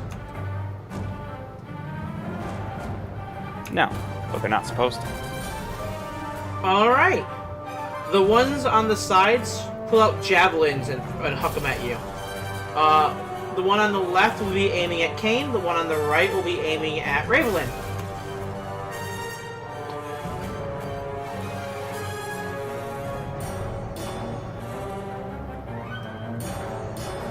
Never mind. Oh, wait. Yep, never mind. Can't throw at Rayvelyn. You know what? She'll still throw at Rayvelyn with disadvantage. Cool. And disadvantage on the other one, too. You guys are just out of the standard range for a javelin. Phew. Both javelins go wide and slam into the pillars. Good for us. Good for us. Alright, so one lizard man will strike Kane, the second one will strike Sir Malard, and the last 2 will attack Rayvelyn.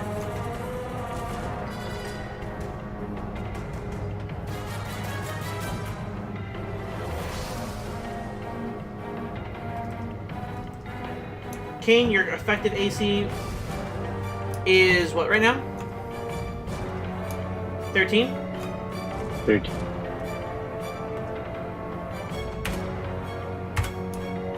Why is your AC so low? I don't know. I was actually just looking at that. Yeah, no, it should not be in the 13. Give me 2 seconds here. You should probably be somewhere around the 16 or. Yep, restrained, he can still attack you, and he'll have disadvantage. Yeah, that's a bonus.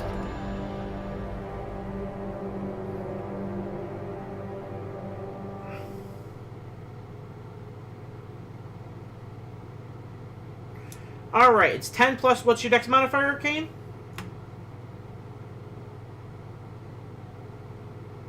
3. And what's your wisdom modifier? 2. So you have a 15. That's what I thought. All set. Alright. Thanks. So the first one, he swings a club at you, and you're able to parry it. But while you're dealing with the club, he takes his spiked shield and slams it into your side.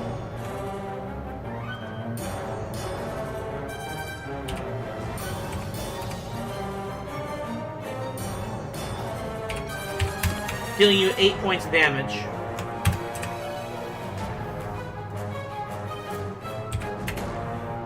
Alright. To whom? Kane. The one directly above Sir Malard swings with his club and then his shield.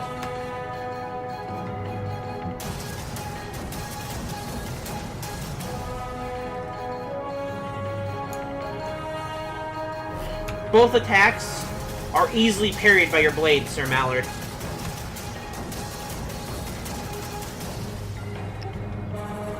You have a death wish, don't you? It snaps its teeth at you and growls. Rayvelyn, your octopus... I take that as a yes. The one to your north swings its club and shield into your squishy octopus body, Okay. dealing 9 points of damage. And the one that's restrained. What's your strength check right now? My strength check? Because it'll be an opposed. Yeah.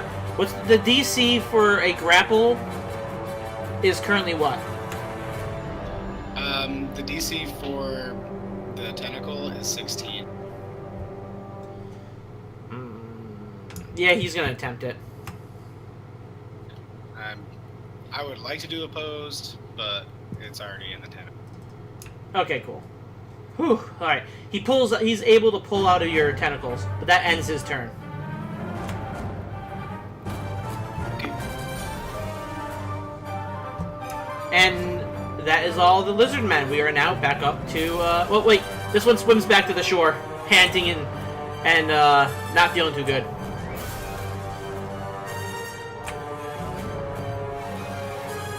Kane's turn.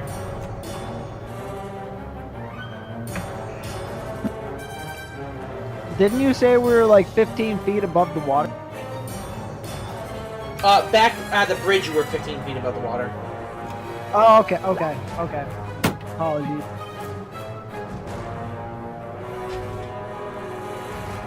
Your first strike, Kane, misses. Your second does not.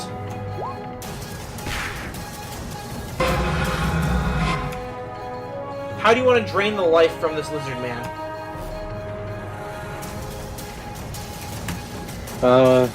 Since he hit me with his shield, I am going to rip his shield off his arm, stab it into his side, and then drain the life out of the wound. And then just be like, don't touch me.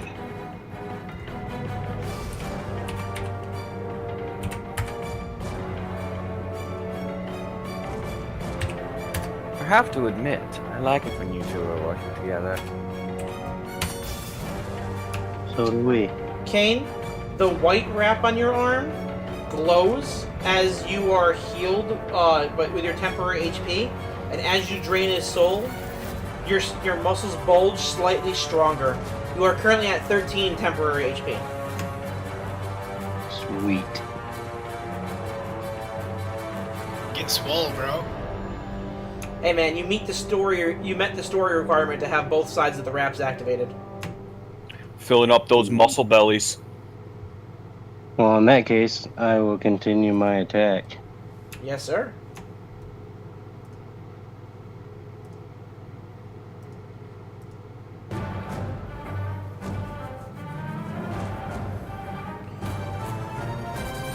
Alright. Third attack. That hits.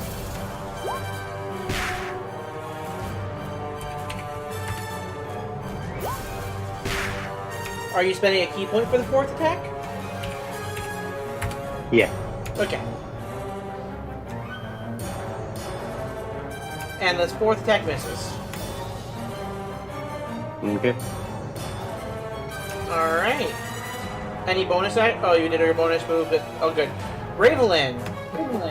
Stop trying to steal my kill. More points for me. He's not wrong. I really don't I don't think you understand this game, Poe. This lizard man doesn't know what happens to ships in the open sea. Well, he's about to find out as you squeeze the life from him. I'm gonna squeeze him like a wet shirt. I want all his lunch money. Can I do my 2d8 poison? I want all his lunch money? Really? Wait, pause for a second. Are you activating your bear cloak? Yeah. Oh shit, it's the first time this has happened. Yeah, he slipped out of my grip and now he's dead. Alright. Take the damage real quick. Yep.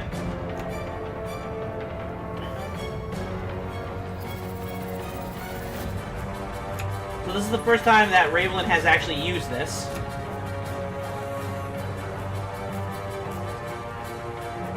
So, you see as the tentacle of the octopus reaches around and grabs the lizard folk, it morphs and changes into the stinger of the wyvern that you fought early in the last temple. This, though, the tentacle is covered in the wyvern's stinging barbs. As it wraps around the lizard folk, all the barbs strike into the lizard folk itself, and it falls limp in the tentacle's grasp. Ugh. All That is was rather Johnny. gruesome. As the tentacle shapes back to its original form, you can see small cuts and lacerations appear on Rayvelyn's octopus body. Illithid syphilis.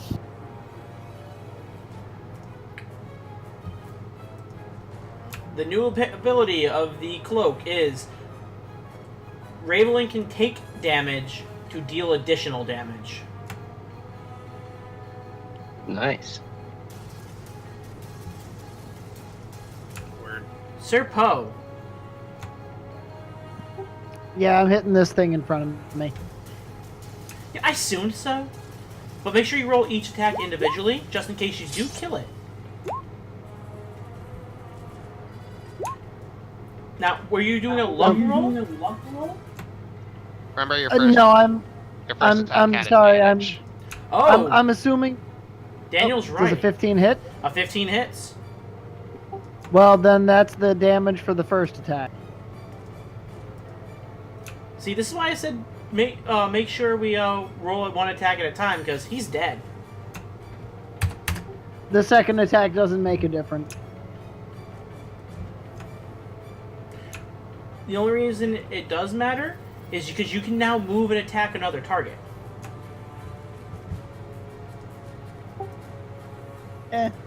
I could have done that anyway with a bonus act. Yeah, in 5e, there is no penalty against move attack. Right, so what he's saying is you preserve one attack, so you get 2 attacks against your next target if you decide to use your bonus. Exactly. Which I'll still allow.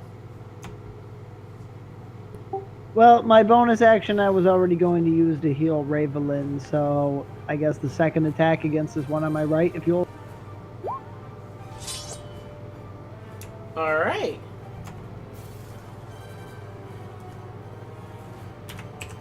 Side note, it looks like Poe got a point! Meh. Hooray! His route is so far behind at this point, it really doesn't matter if he kills anything. We just can't let him have one of the big ones. Or maybe the big one is just what he'll need.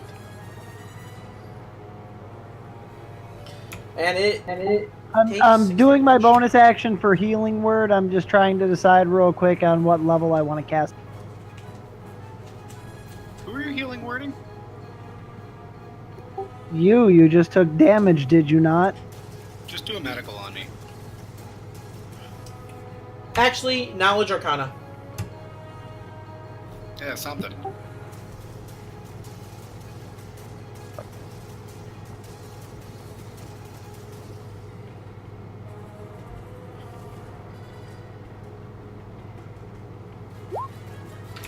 Poe, you know that unless Rayvelyn takes damage over top of her form's death, it doesn't affect her actual physical form.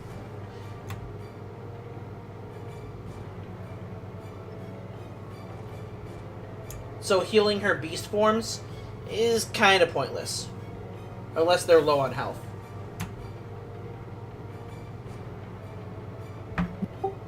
Okay. Then my turn is over. Don't you want to make a bonus attack with your sword? Oh. Yeah, I guess. We appreciate you being a team player, but Rayvelyn had out of character. Rayvelyn had that discussion with all the other characters. That when I'm Which I was not there Yeah. for. exactly. But you your character is more intelligent enough to figure that out himself. Yeah. Killer. You slice into the other lizard man. They're not handling this very well.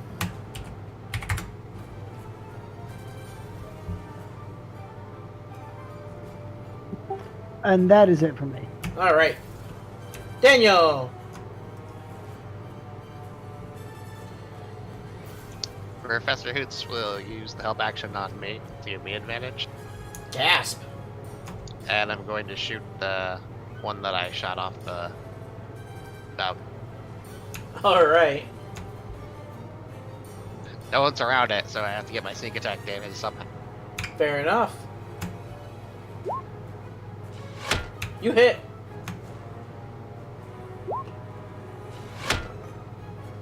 I'm gonna re-roll that on that one. Okay.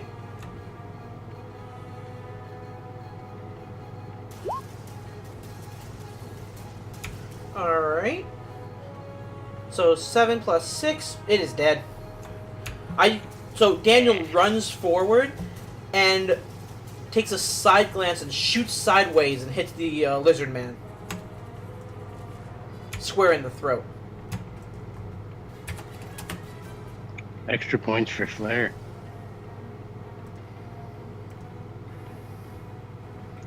Yeah! And I'll use the help action on Rondal. Rondal, your next attack has advantage. Yay, me. Rondal. I believe in you. You see the lumbering creature come bursting out of the darkness.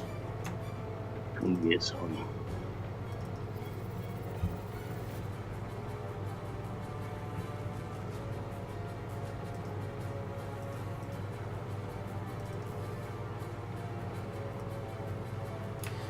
Kane, its jaws clamp down on your shoulder, dealing 8 points of piercing. Then its 2 claws come in, dealing another 20 damage. Oh no. Yeesh.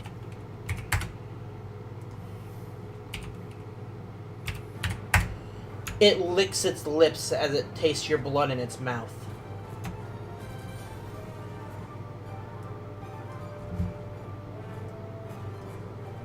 Oh.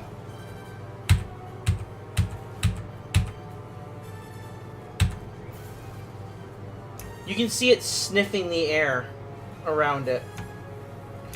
Now that you guys are closer, you can smell the disgusting odor that this thing has just seeping from it. Rondal, it is your turn, but I need you to make a Constitution saving throw. Oh no.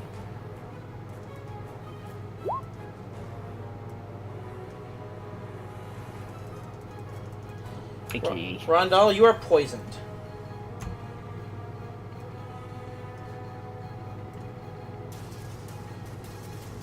Okay. I'll bring up what the status effect does.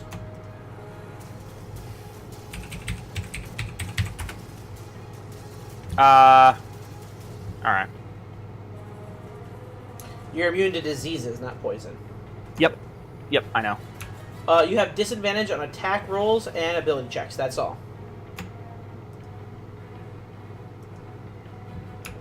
It is now your turn.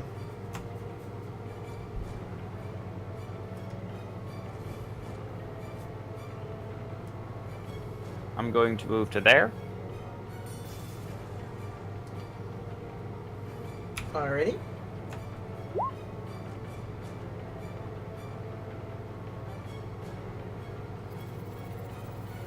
Nice quick work on that weapon build. Thanks. Alright. That Did I hits. Okay. I am smiting with my maximum. Is he a fiend? Hey Daniel, question for you. Ah. Can you give your potence rolls to anybody? I have to be able to see them, but yes. Can you see Rondal? Yeah, he's not in the smoke. Okay. I have to keep an eye on that, because if you give him that nat 20 you rolled, that could be dangerous. I know.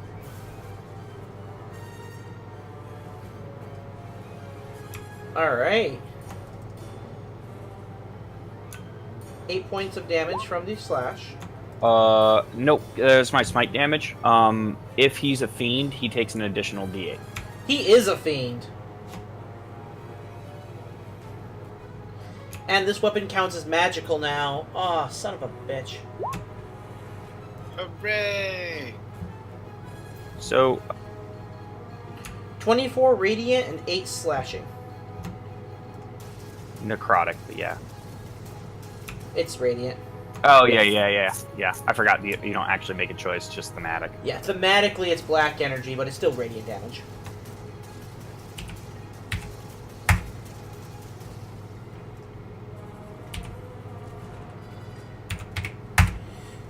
Its flesh seems to wither as your blade touches it. It does not like that.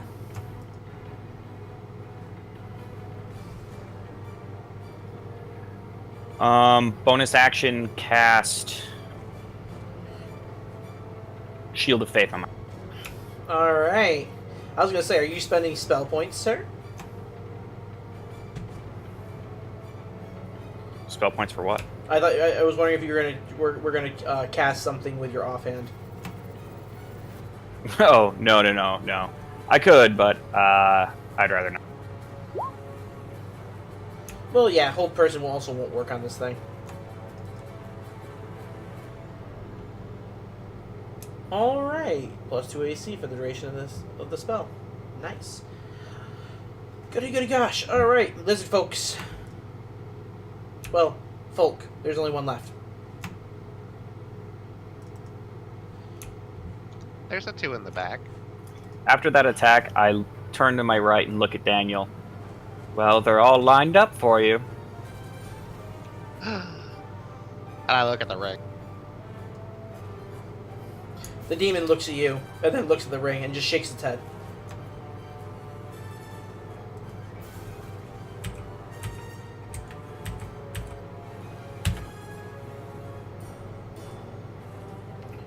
Oh, swimming. Fuck swim speeds. Yeah, I was gonna swim to him anyway.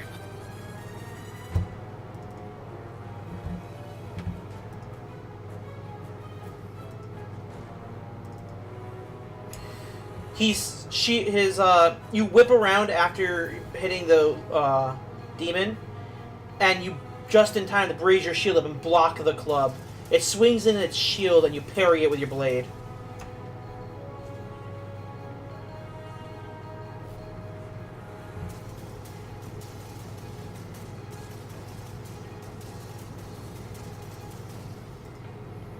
Now, you're only worth 1 point.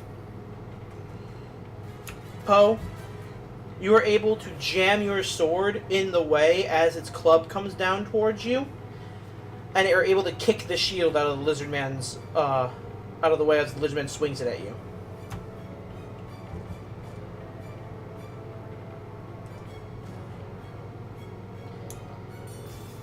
Kane, it's your turn. That thing seriously fucked me up, so I'm gonna go all out on it.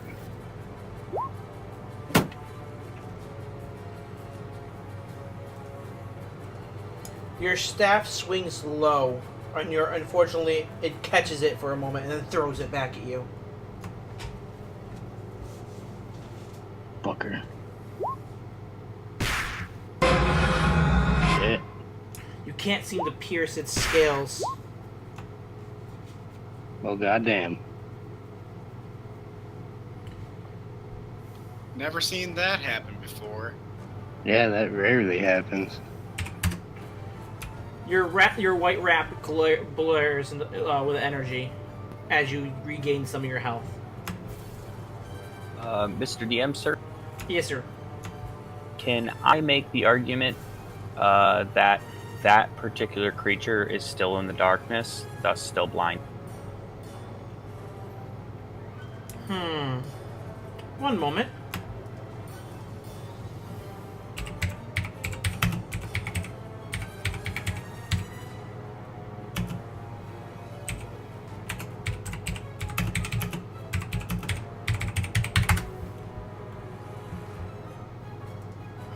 Alright, I literally just typed in large creatures partially in an aura. Let's see what we get.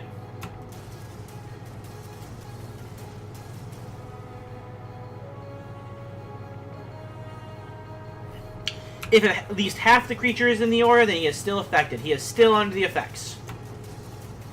Okay, so Kane has advantage. Kane has advantage. So 2 of his attacks hit. Sweet.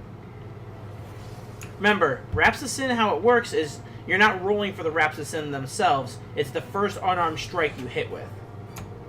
Yeah, I remember.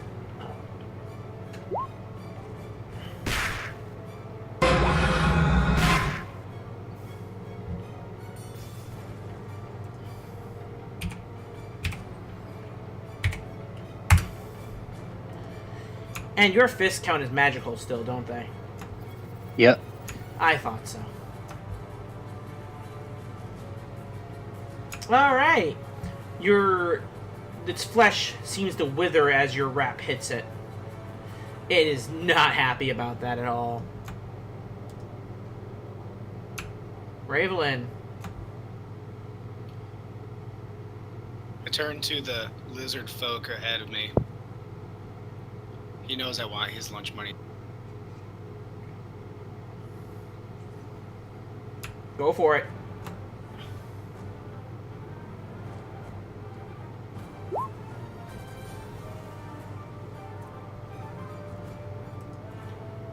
Yeah. Well, Poe, it looks like you're losing that point.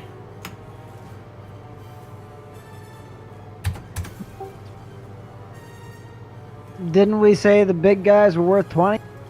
Like a rolled up newspaper. They are. No, you end him like That's okay. Loki and Hulk in the Avengers movie. Oh. Your tentacle wraps around him and you just start slamming him into the ground. I'm going to... I will argue that that is not the ending of that movie. I didn't say in the end. I said like Hulk in the Avengers movie. I'm gonna move, and then end my turn.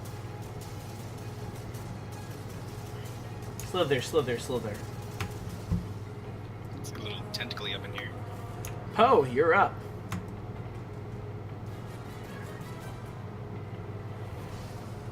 Thank you for moving the corpse out of my way. Yeah, I don't want you standing on top of a token. That makes clicking on people difficult.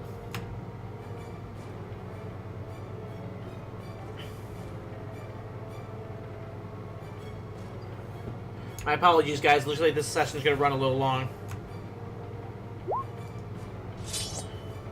Don't have to apologize to me. I like that.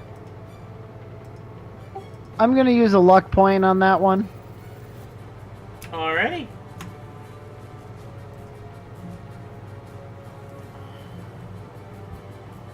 Reroll. Better than a 1.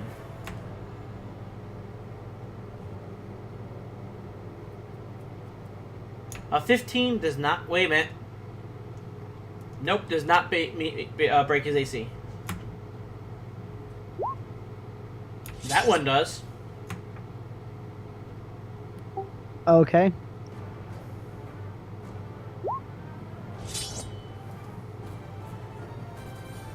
Your blade cuts its skin, but it doesn't seem to go deep. Alright, bonus act.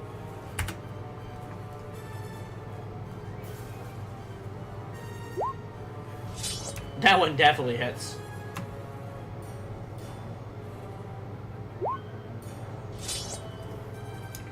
Again, your blade cuts in, but it's as if its body is repelling your blade.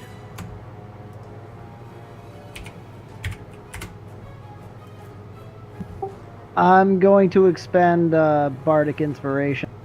Alright. which one of your flourishes are you doing, sir? Slashing. Understood.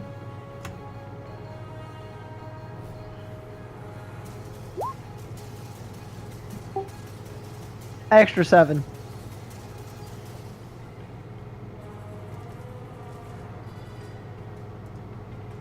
So that's how you got out of that room. This time, the energy from your blade cuts deep.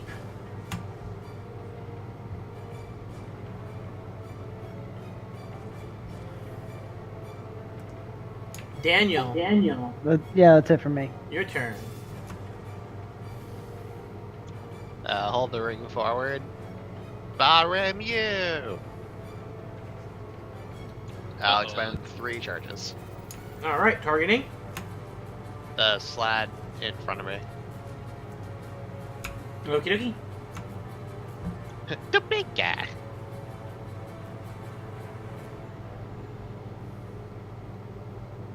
There's good guys in front of him. It is a ranged attack. Oh. That creature is also taller than the 2 in front. Yeah. Yeah. Alright. You know, I want to make it known, guys. I love having other GMs who work on Roll20 in the party because they make their own attack rolls.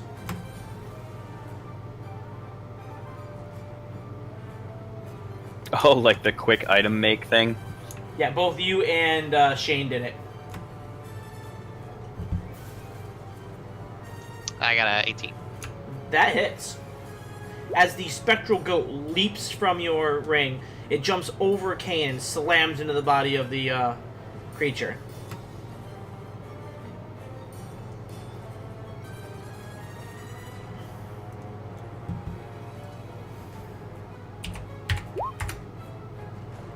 $21 for the bull rush. Alright, let's see if you can resist it.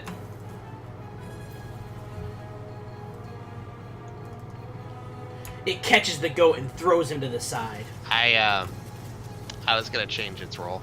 Oh! Oh I'm dear. gonna change it to the 2. You son of a bitch.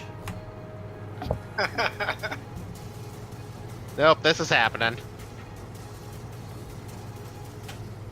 Like, hold out my hand and like an aura appears, kind of like rewinding time and altering fate.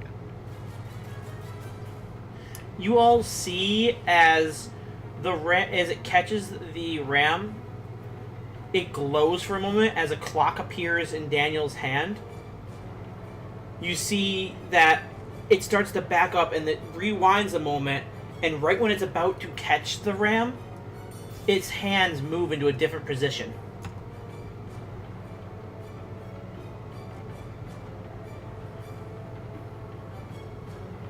Daniel, we're gonna have to have a conversation about that. Ooh, it looks like I really got your goat. God damn it. Isn't that Ha! Poe's job? Good one, Daniel. I'm learning so much. Perhaps you and I could become a comedy duo. Alright, just give me a second. I have to look up May if the Bull Raven Rush, Queen save us all. if Bull Rush into another creature works.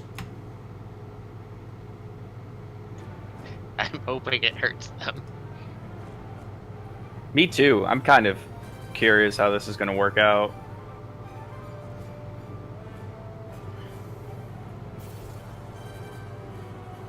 I'm hoping they at least get pushed back. I guess you could say Daniel is taking charge.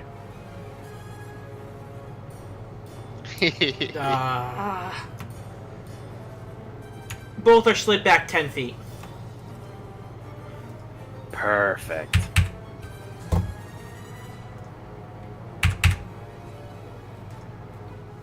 No attacks of opportunity? No Make attacks it of the 11, opportunity. Bludgeoning damage.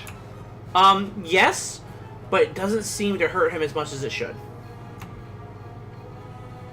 Damn.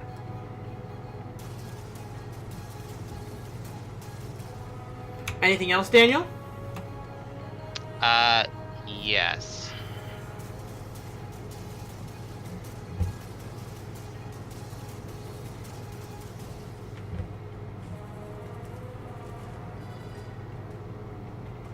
Professor Hoots will give Kane/Gabriel the help out. All right. And I will give Rondal the help action. Solid move.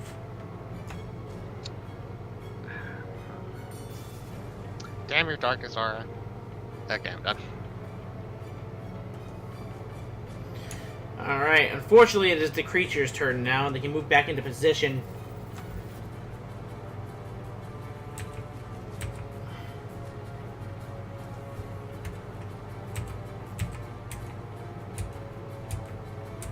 Hooray!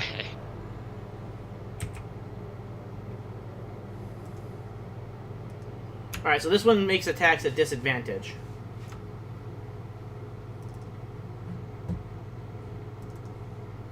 Alright. Who hit him? Rondal hit him last for the most. Oh, yeah, I did. Fuck that guy. Alright, he goes to bite you and slash at you with his 2 claws. You okay? Alright. He goes to bite you, but you're able to put your shield in the way of its mouth. Its first claw comes down on you and hits.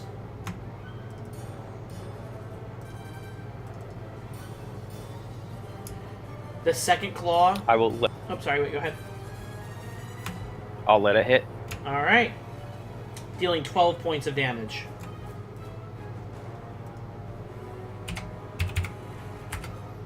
Its second claw comes down on you, grabbing you by the leg. It pulls some flesh off. Another 10 points.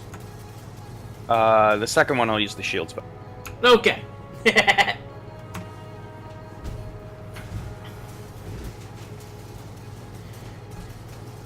Technically, I should have paused before I finished declaring attack, so I'm okay with that.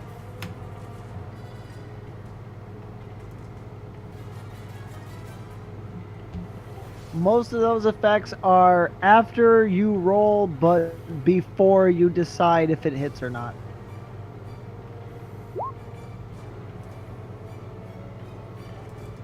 Alright. So, next is Rondal.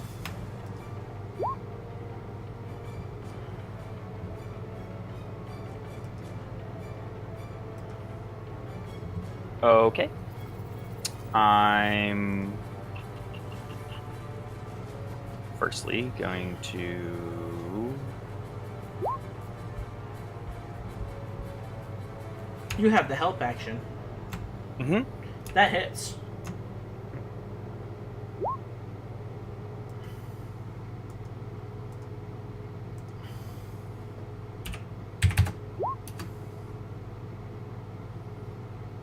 Smite. What level spell slot is that? Third. How many you got left? 1. Good to know. Or no, I don't have any more third level spells. Okay. Well, third level spell slots. Yippers. I'm going to expend a spell slot, level 2, to give myself 2 sorcery. Alright. Looks like I'm going to have to worry about casting next turn. And then I'm going to quicken cast. Yeah, I assume so. I'm going to quicken cast a Cure Wounds at level 2 on Kane. Oh, thank God.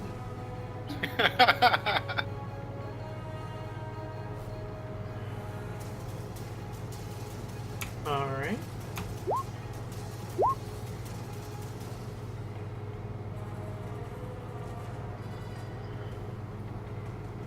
And that'll be my turn. That thing is Peter's still holding. Bad news. Converting your spell slot into a sorcery points would use up your bonus action, so you can't cast on the same turn. Okay. That's what I was typing, then- unfortunately. Okay. If you want to rehash that, and you haven't used any, you just had a long rest, so you have all your sorcery points. No, I don't, because I used it for that globe of darkness. No, you use your regular action for the globe of darkness. Right, but it costs sorcery points. Oh. I thought you just got to cast it as a spell. No, Learn- no. Learning new things every day.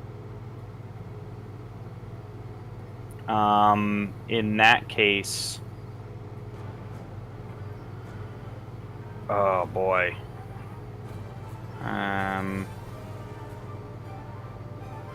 Yeah, I will quicken cast 2 Rays of Frost. Oh no, I lost my bonus action. Duh. That's my turn. Okay. Yeah, you can heal Kane next round. Yeah, well, I'm pretty low, and that was kind of like that was like supposed to be like a hero battle fucking move, but I'll heal myself by ripping this thing's heart out. I'm sorry. it's alright. Oh. I should have read it better. Action economy is the only way I have to beat you guys, unfortunately.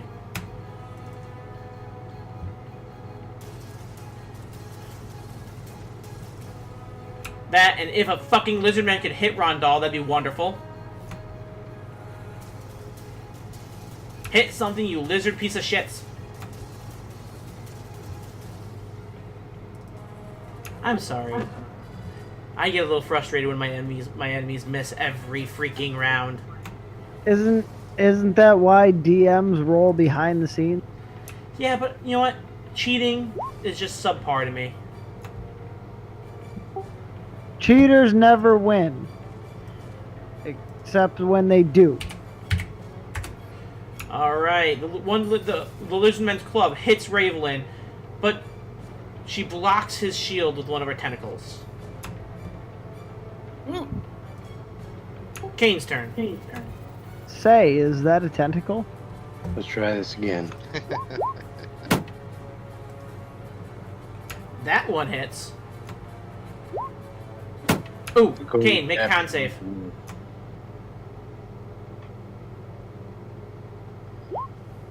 You passed.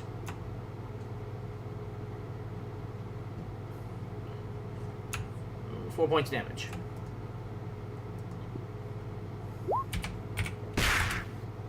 Do I still have advantage? Yes, you do.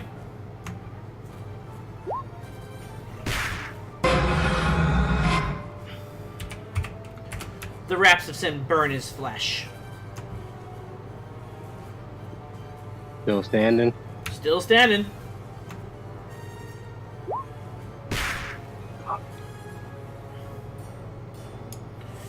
Yeah, that's a nat 1, unfortunately. No, it's not. Oh, advantage, you're right. Hits. Stop ruining my fun, Rob. Sorry, buddy. Ruined it. Still standing? Oh, yes, still standing. He is not looking good, though. Did he really look good to begin with? Actually, amongst his race, he was actually a model. Oh, damn. Thanks for rubbing it in. See, Ken, you could have been with a model. No! No, my face. My precious modeling career. It's ruined. He slumps over, but stands up, blood pouring from his wounds on his stomach that you've now gashed into him. The magic pouring from you, and your hands glowing with the dark power of necrotic energy. Why won't you die? Yes, this one does seem rather robust. Rayvelyn, you're up. Give me those points. I think I should try to get more lunch money. Stop Do it. strangling my lizard people.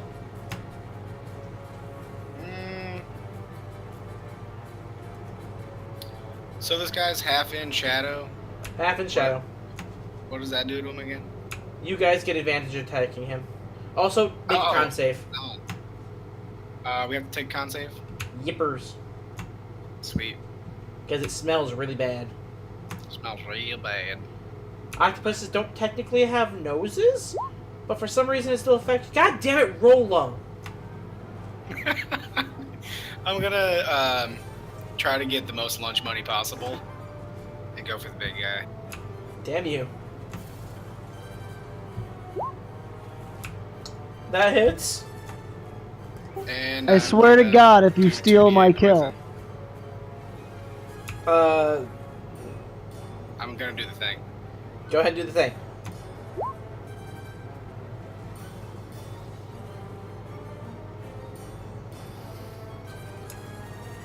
It stands back up, barely breathing. Oh shit. Wait, you used the Wyvern's ability, right? Yeah, 10 poison damage. The poison doesn't seem to affect it. Oh, thank you. I didn't know that. Yeah, of course not.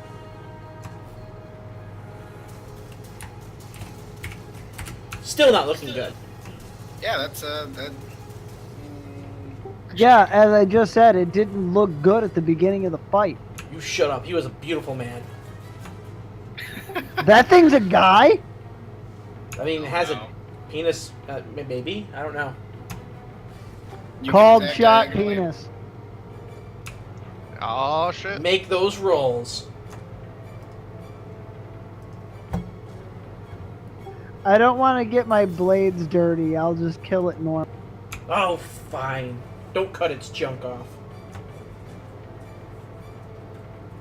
As you kill it, then cinematically cut its junk off.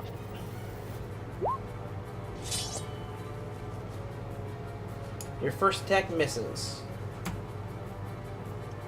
Doesn't he still have advantage from the The blindness? darkness? Yes, he does. Never mind. Yep, nope, hits. And here you were complaining. I hate your darkness. That's true. It's pretty good to... I honestly did it because I didn't know if that thing was a caster, and I was like, I'll just block line of sight for a minute, and we can position ourselves accordingly. It wobbles on its feet, it- breathing extremely slowly.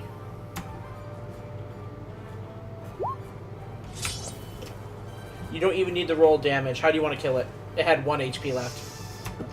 How many legs does it have? Technically 3 if you're counting its junk. I'm not. I'm not. Then 2, with 2 very large arms. 2 legs and 2 arms. Yep. Alright. What is it, medium size or large? Oh, it's a large creature.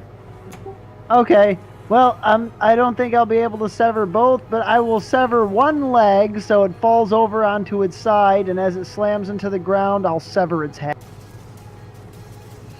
Its body flings back as you do this.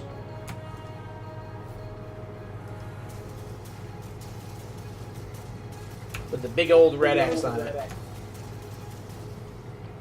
think that puts you ahead of the competition. Hey, somebody gets it. Oh, God. Yeah! Finger guns.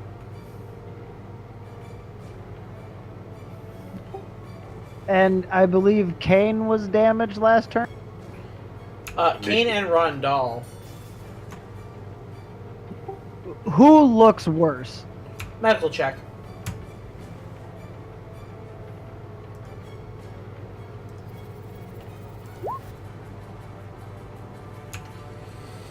Technically,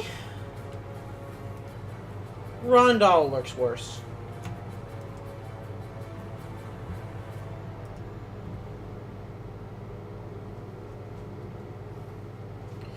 Rondal currently has lower hit points than Kane. I'll use my bonus action to healing word Rondal. Rondal, you heal 5 points.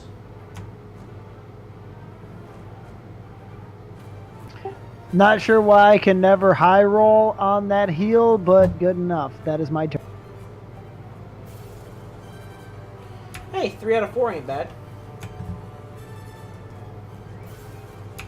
Daniel. I'm gonna shoot this lizard man. Which one? Alright, thank you.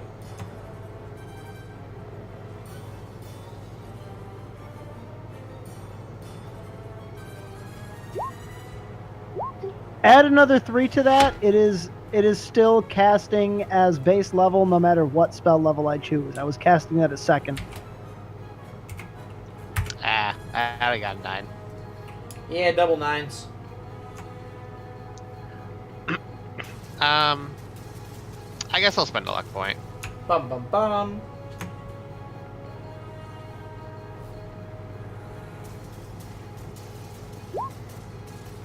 Now that hits. Much better.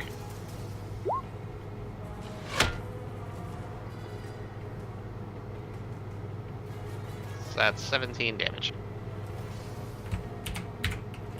The arrow sinks in, but is pushed out of its body.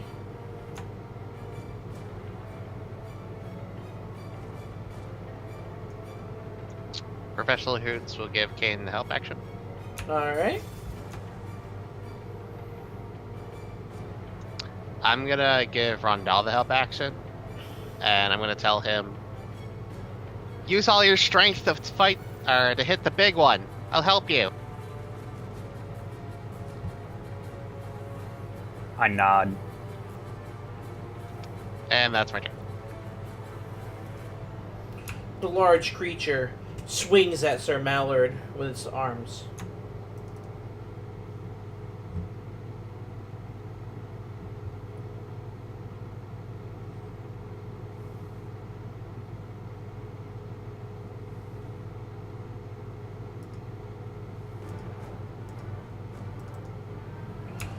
And your AC is currently an 18.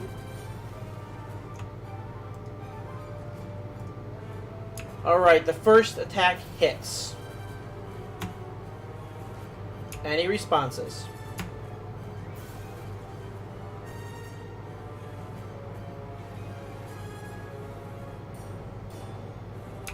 Poe, I'm going to count to 3, and then after 3, locked in. Sorry, no. Alright. You take 16 points of piercing damage as it bites into your shoulder.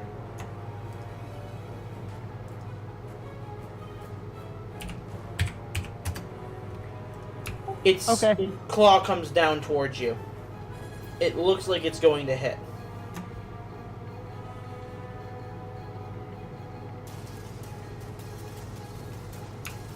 Any responses? No. You take 7 points of slashing damage. Okay. The third swipe misses. I don't have a reaction to that either. Well, fuck you. Rondal's turn.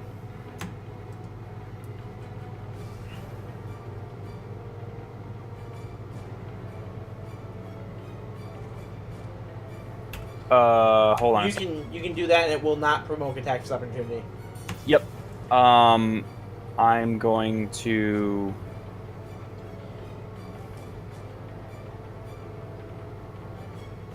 quicken cast Cure Wounds at level 2 on while I'm standing here. I did not hear the target.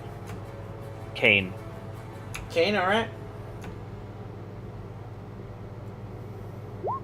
Oh my god. You did so well. Hey, Rob. Yeah. Halfling luck. Oh yeah. Athletics.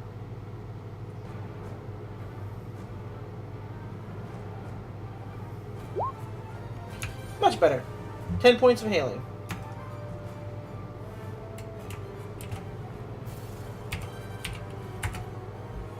Thank you. I'm just marking off the spell. Not a problem. And then I'm going to move into this spot here.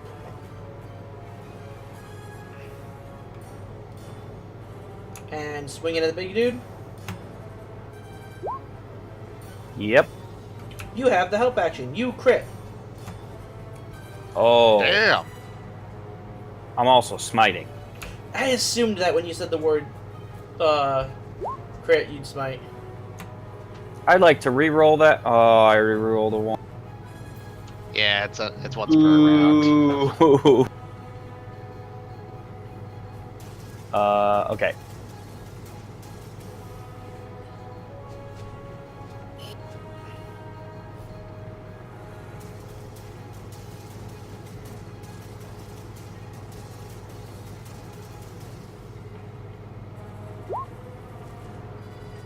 Second level spell slot, I assume? Yep. I get the initial, so on the first level of, well, whenever you smite, you get 2d8, and then the 2 levels, and then the additional 1 because he's a fiend.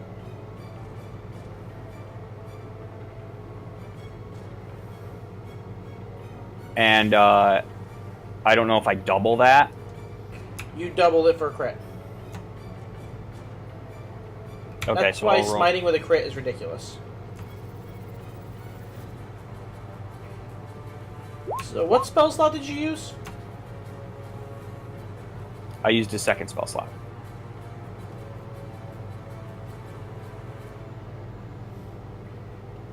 So as part of smite, So 3d8 to start off. Wait, 2d8. Sorry, 3d8 to start off with, plus an additional for the fiend makes 4d8. Doubled is 8d8.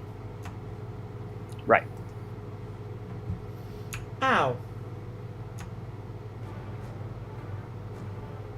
Yeah, no, I don't like that. I don't like that at all. Jesus Christ. All right. Yeah, he also can't heal at all either. No, no, you can't.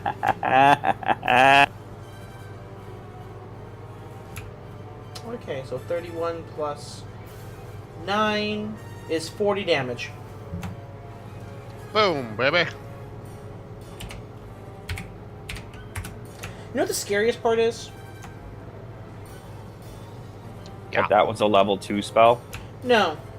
That Daniel still has a nat 20 in his portent. Yeah. The scariest part is that you needed a calculator to do 31 plus 9. I don't have a calculator. I look over my shoulder. The luck wizard strikes again. I give Rondal a thumbs up. I just imagine like Daniel putting his thumb out and like a twinkle going around him like freaking Armstrong from fucking Full Metal Alchemist. Yeah, totally. Daniel was the god of luck the whole time. Alright, the lizard spoke, takes a bite and a swing with his club. Because fuck Rondal. God damn it, hit Rondal! Just once. That's pretty hard to do. Yeah, and you and Poe have the same AC. For now. Check for initiative, Pookie. Roll for traps, Pookie.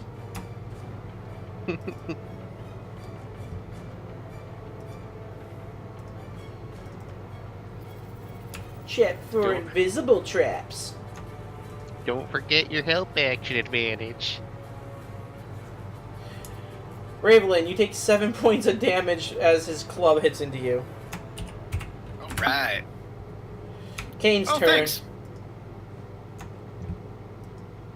They're getting frisky.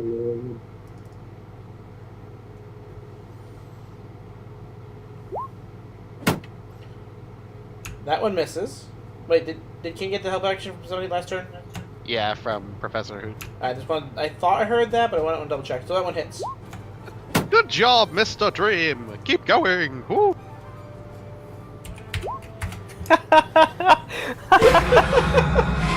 Unfortunately, all Kane heard was whoo, whoo, whoo, whoo. He has like a monocle and top hat on. Somebody draw me an owl with a monocle and a top hat. That will replace Professor Hoop's picture, I swear to God.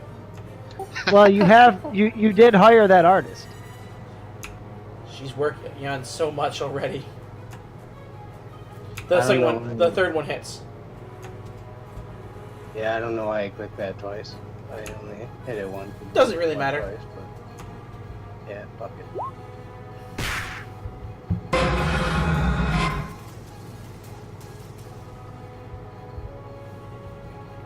You still standing?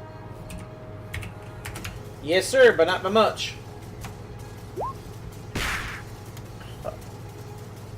That one does miss. I'm surprised I'm rolling so bad today. Hey man, it had to happen eventually. Not to me. Discord. Alright. Rayvelyn's turn. Now with the top hat and monocle. That's the greatest picture of all time. Got him. Oh dear God. I'm gonna try to finish up this guy on my right. He has much money too, and I'm after it.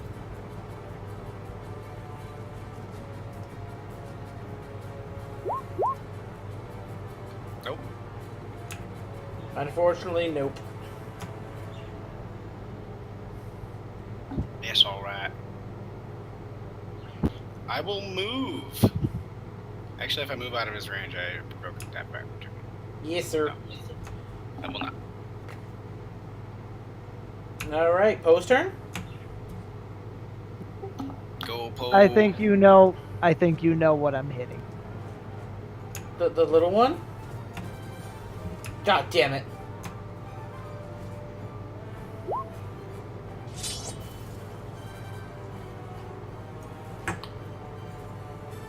That one misses.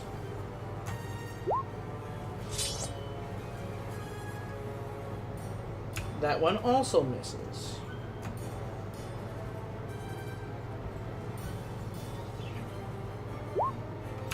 That one hits.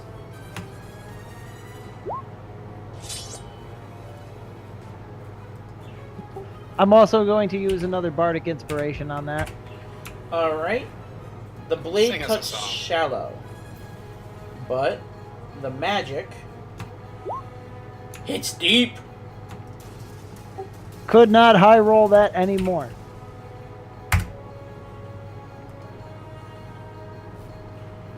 Alright. Don't you also get like a bonus to your AC or something? No way, that's if you do the defensive flourish.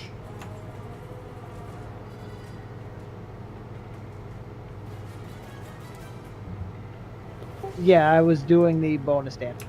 Yeah. Daniel.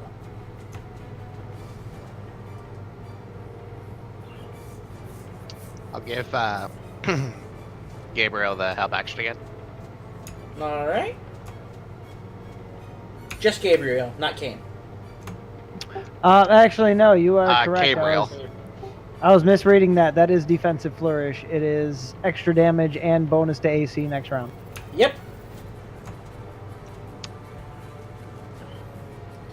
So, Rondal, Poe definitely passes your AC. Ah, attacking that one.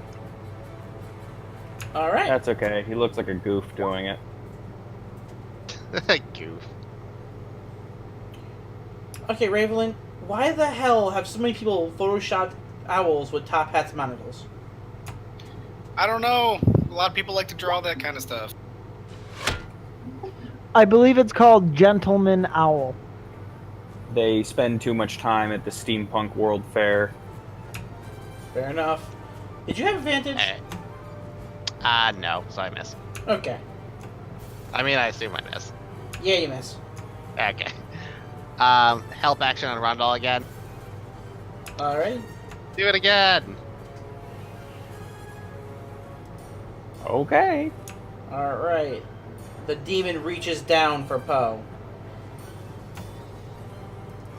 Because it doesn't realize that you have like a 25 AC.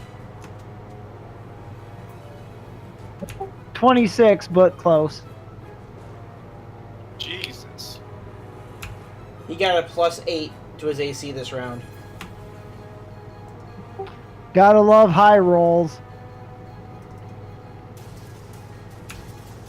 Okay, I will read out my rolls. Normally I don't do this, but Get your high rolls. I rolled a 22, a 25, and a 22. Yeah, none of those hit me. That's just sad on my side. He just Actually- dances around in the swings. In fact, I'm so awesome, I think you should grant me a free counterattack. Yeah, no, we're not doing that. That being said, the only way he could have hit you is rolling a 19 or a 20. Had to try. Good use of that ability, by the way. Rondal.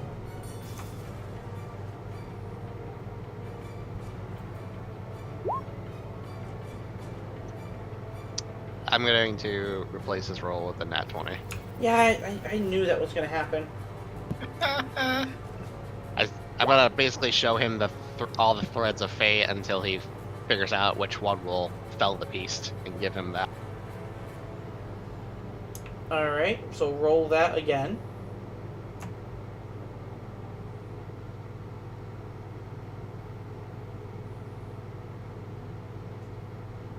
Okay. So the 1d6 again? Just click it again. Alright. And now roll your smite doubled. I'll re-roll that one. Yeah, sure. That's necessary, Rob. It's totally necessary. Take it. Overkill is an art form.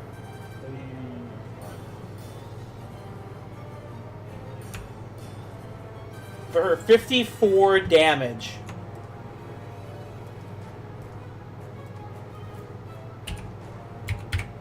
Jeez.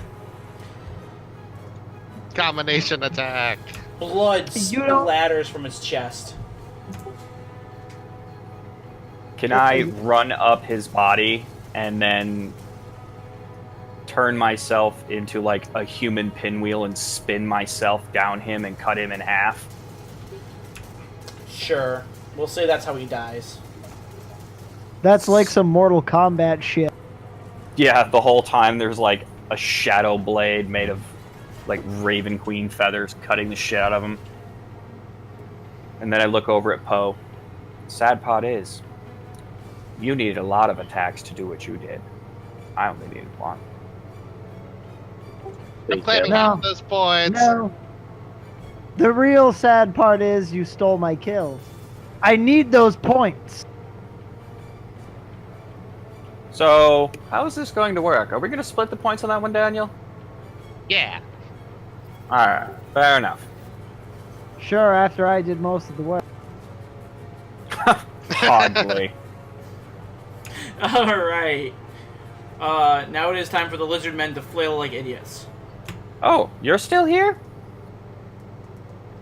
Give it a moment.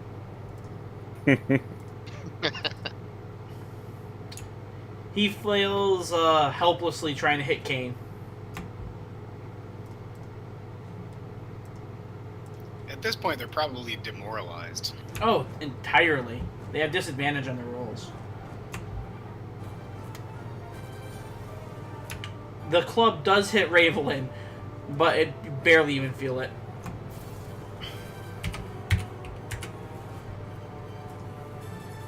Kane.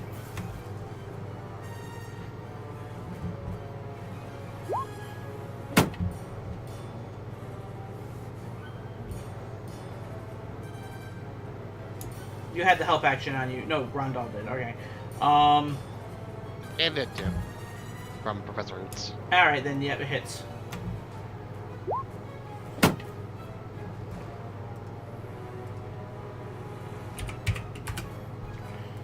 Alright, barely alive. And not anymore. Make your roll. Yep, dead. I am going to grab his head with one hand and with the other, like Kai, chop his head off and then throw it at the other one as I run over. I want you to make an acrobatics check for me real quick.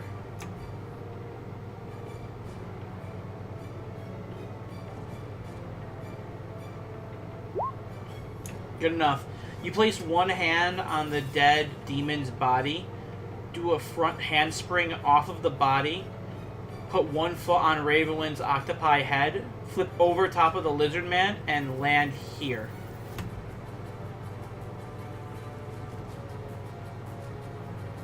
Nice. See, that's the real reason he's ahead in points. You see, he can do things like that. It's just irritating to watch.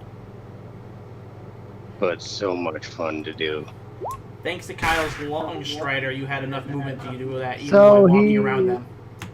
So what you're saying is he bounced off the head of the octopus so he could get ahead? Oh my god. Alright. That is a roll of a 16 that hits. Thank you, Daniel. You're funny.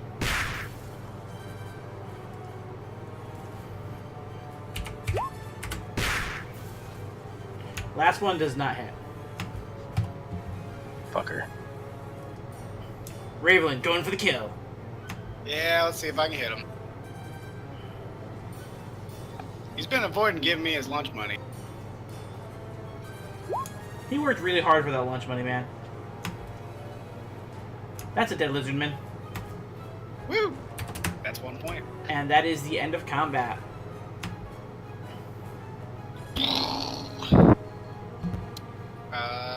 Can I search the water? You can. Since I'm awesome and swimmy. Make a perception roll. I Sweet. dispel my darkness spell. Alright. Rayvelyn, you just made the party's day. To the west, you see a small passage. I'll ping it here. Oh. Have it.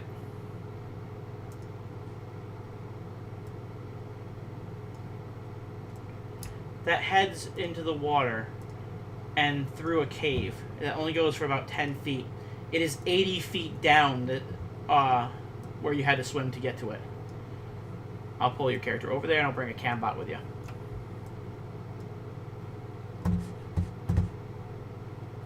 One second, I gotta take out a max so I can scooch over there.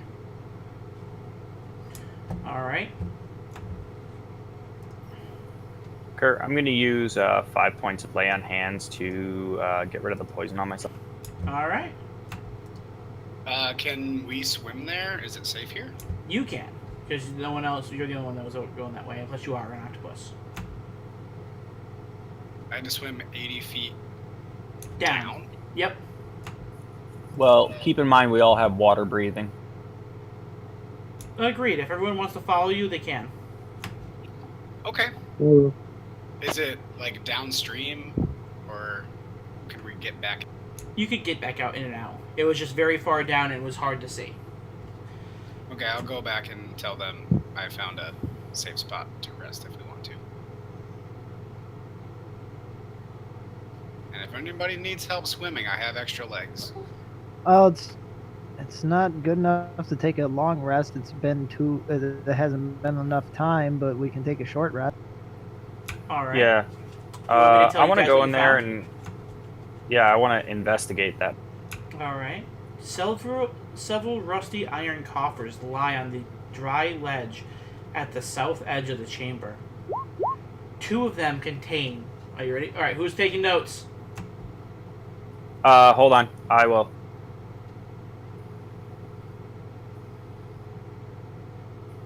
Okay, go ahead.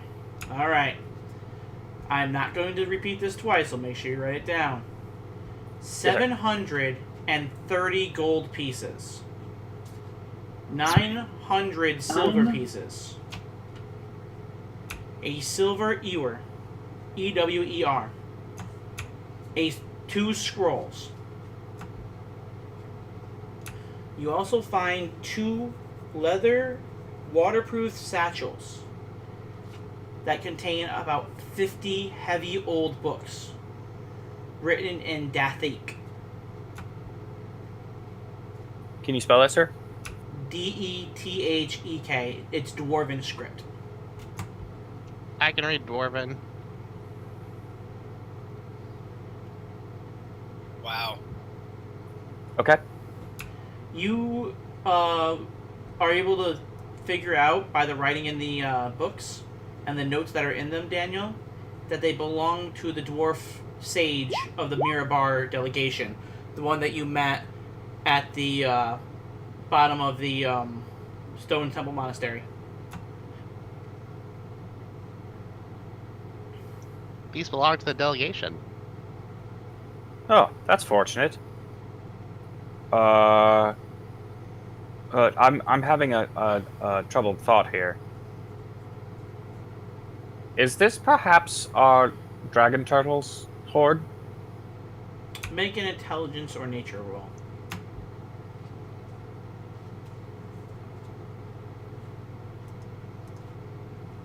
I'll make our nature. Yeah. Rondal knows about water. Rayvelyn also knows about water. It is wet. Daniel, you don't think so because the dragon turtle cannot get up here. I don't think the dragon turtle would be able to fit here. Interesting. Thank you. I read a lot of books. Yeah. Daniel, did you want to take a look at those scrolls? Yeah, I really do. Alright, I will share them with you. The first scroll is a scroll of Tidal Wave. Casting time 1 action. Range 120 feet. Instantaneous duration. You conjure up a wave of water that crashes down on an area within range. The area can be up to 30 feet long and 10 feet wide and 10 feet tall. Each creature in that area must make a dexterity saving throw or take 4d4 bludgeoning damage and is knocked prone. On a success, they take half the damage and is not knocked prone. The water then spreads across the ground in all directions, extinguishing any flames within 30 feet.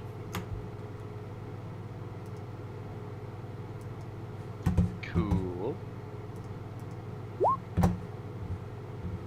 And the worst part is, I have a feeling that just like the last scrolls I gave you, these are going to come to bite me in the ass.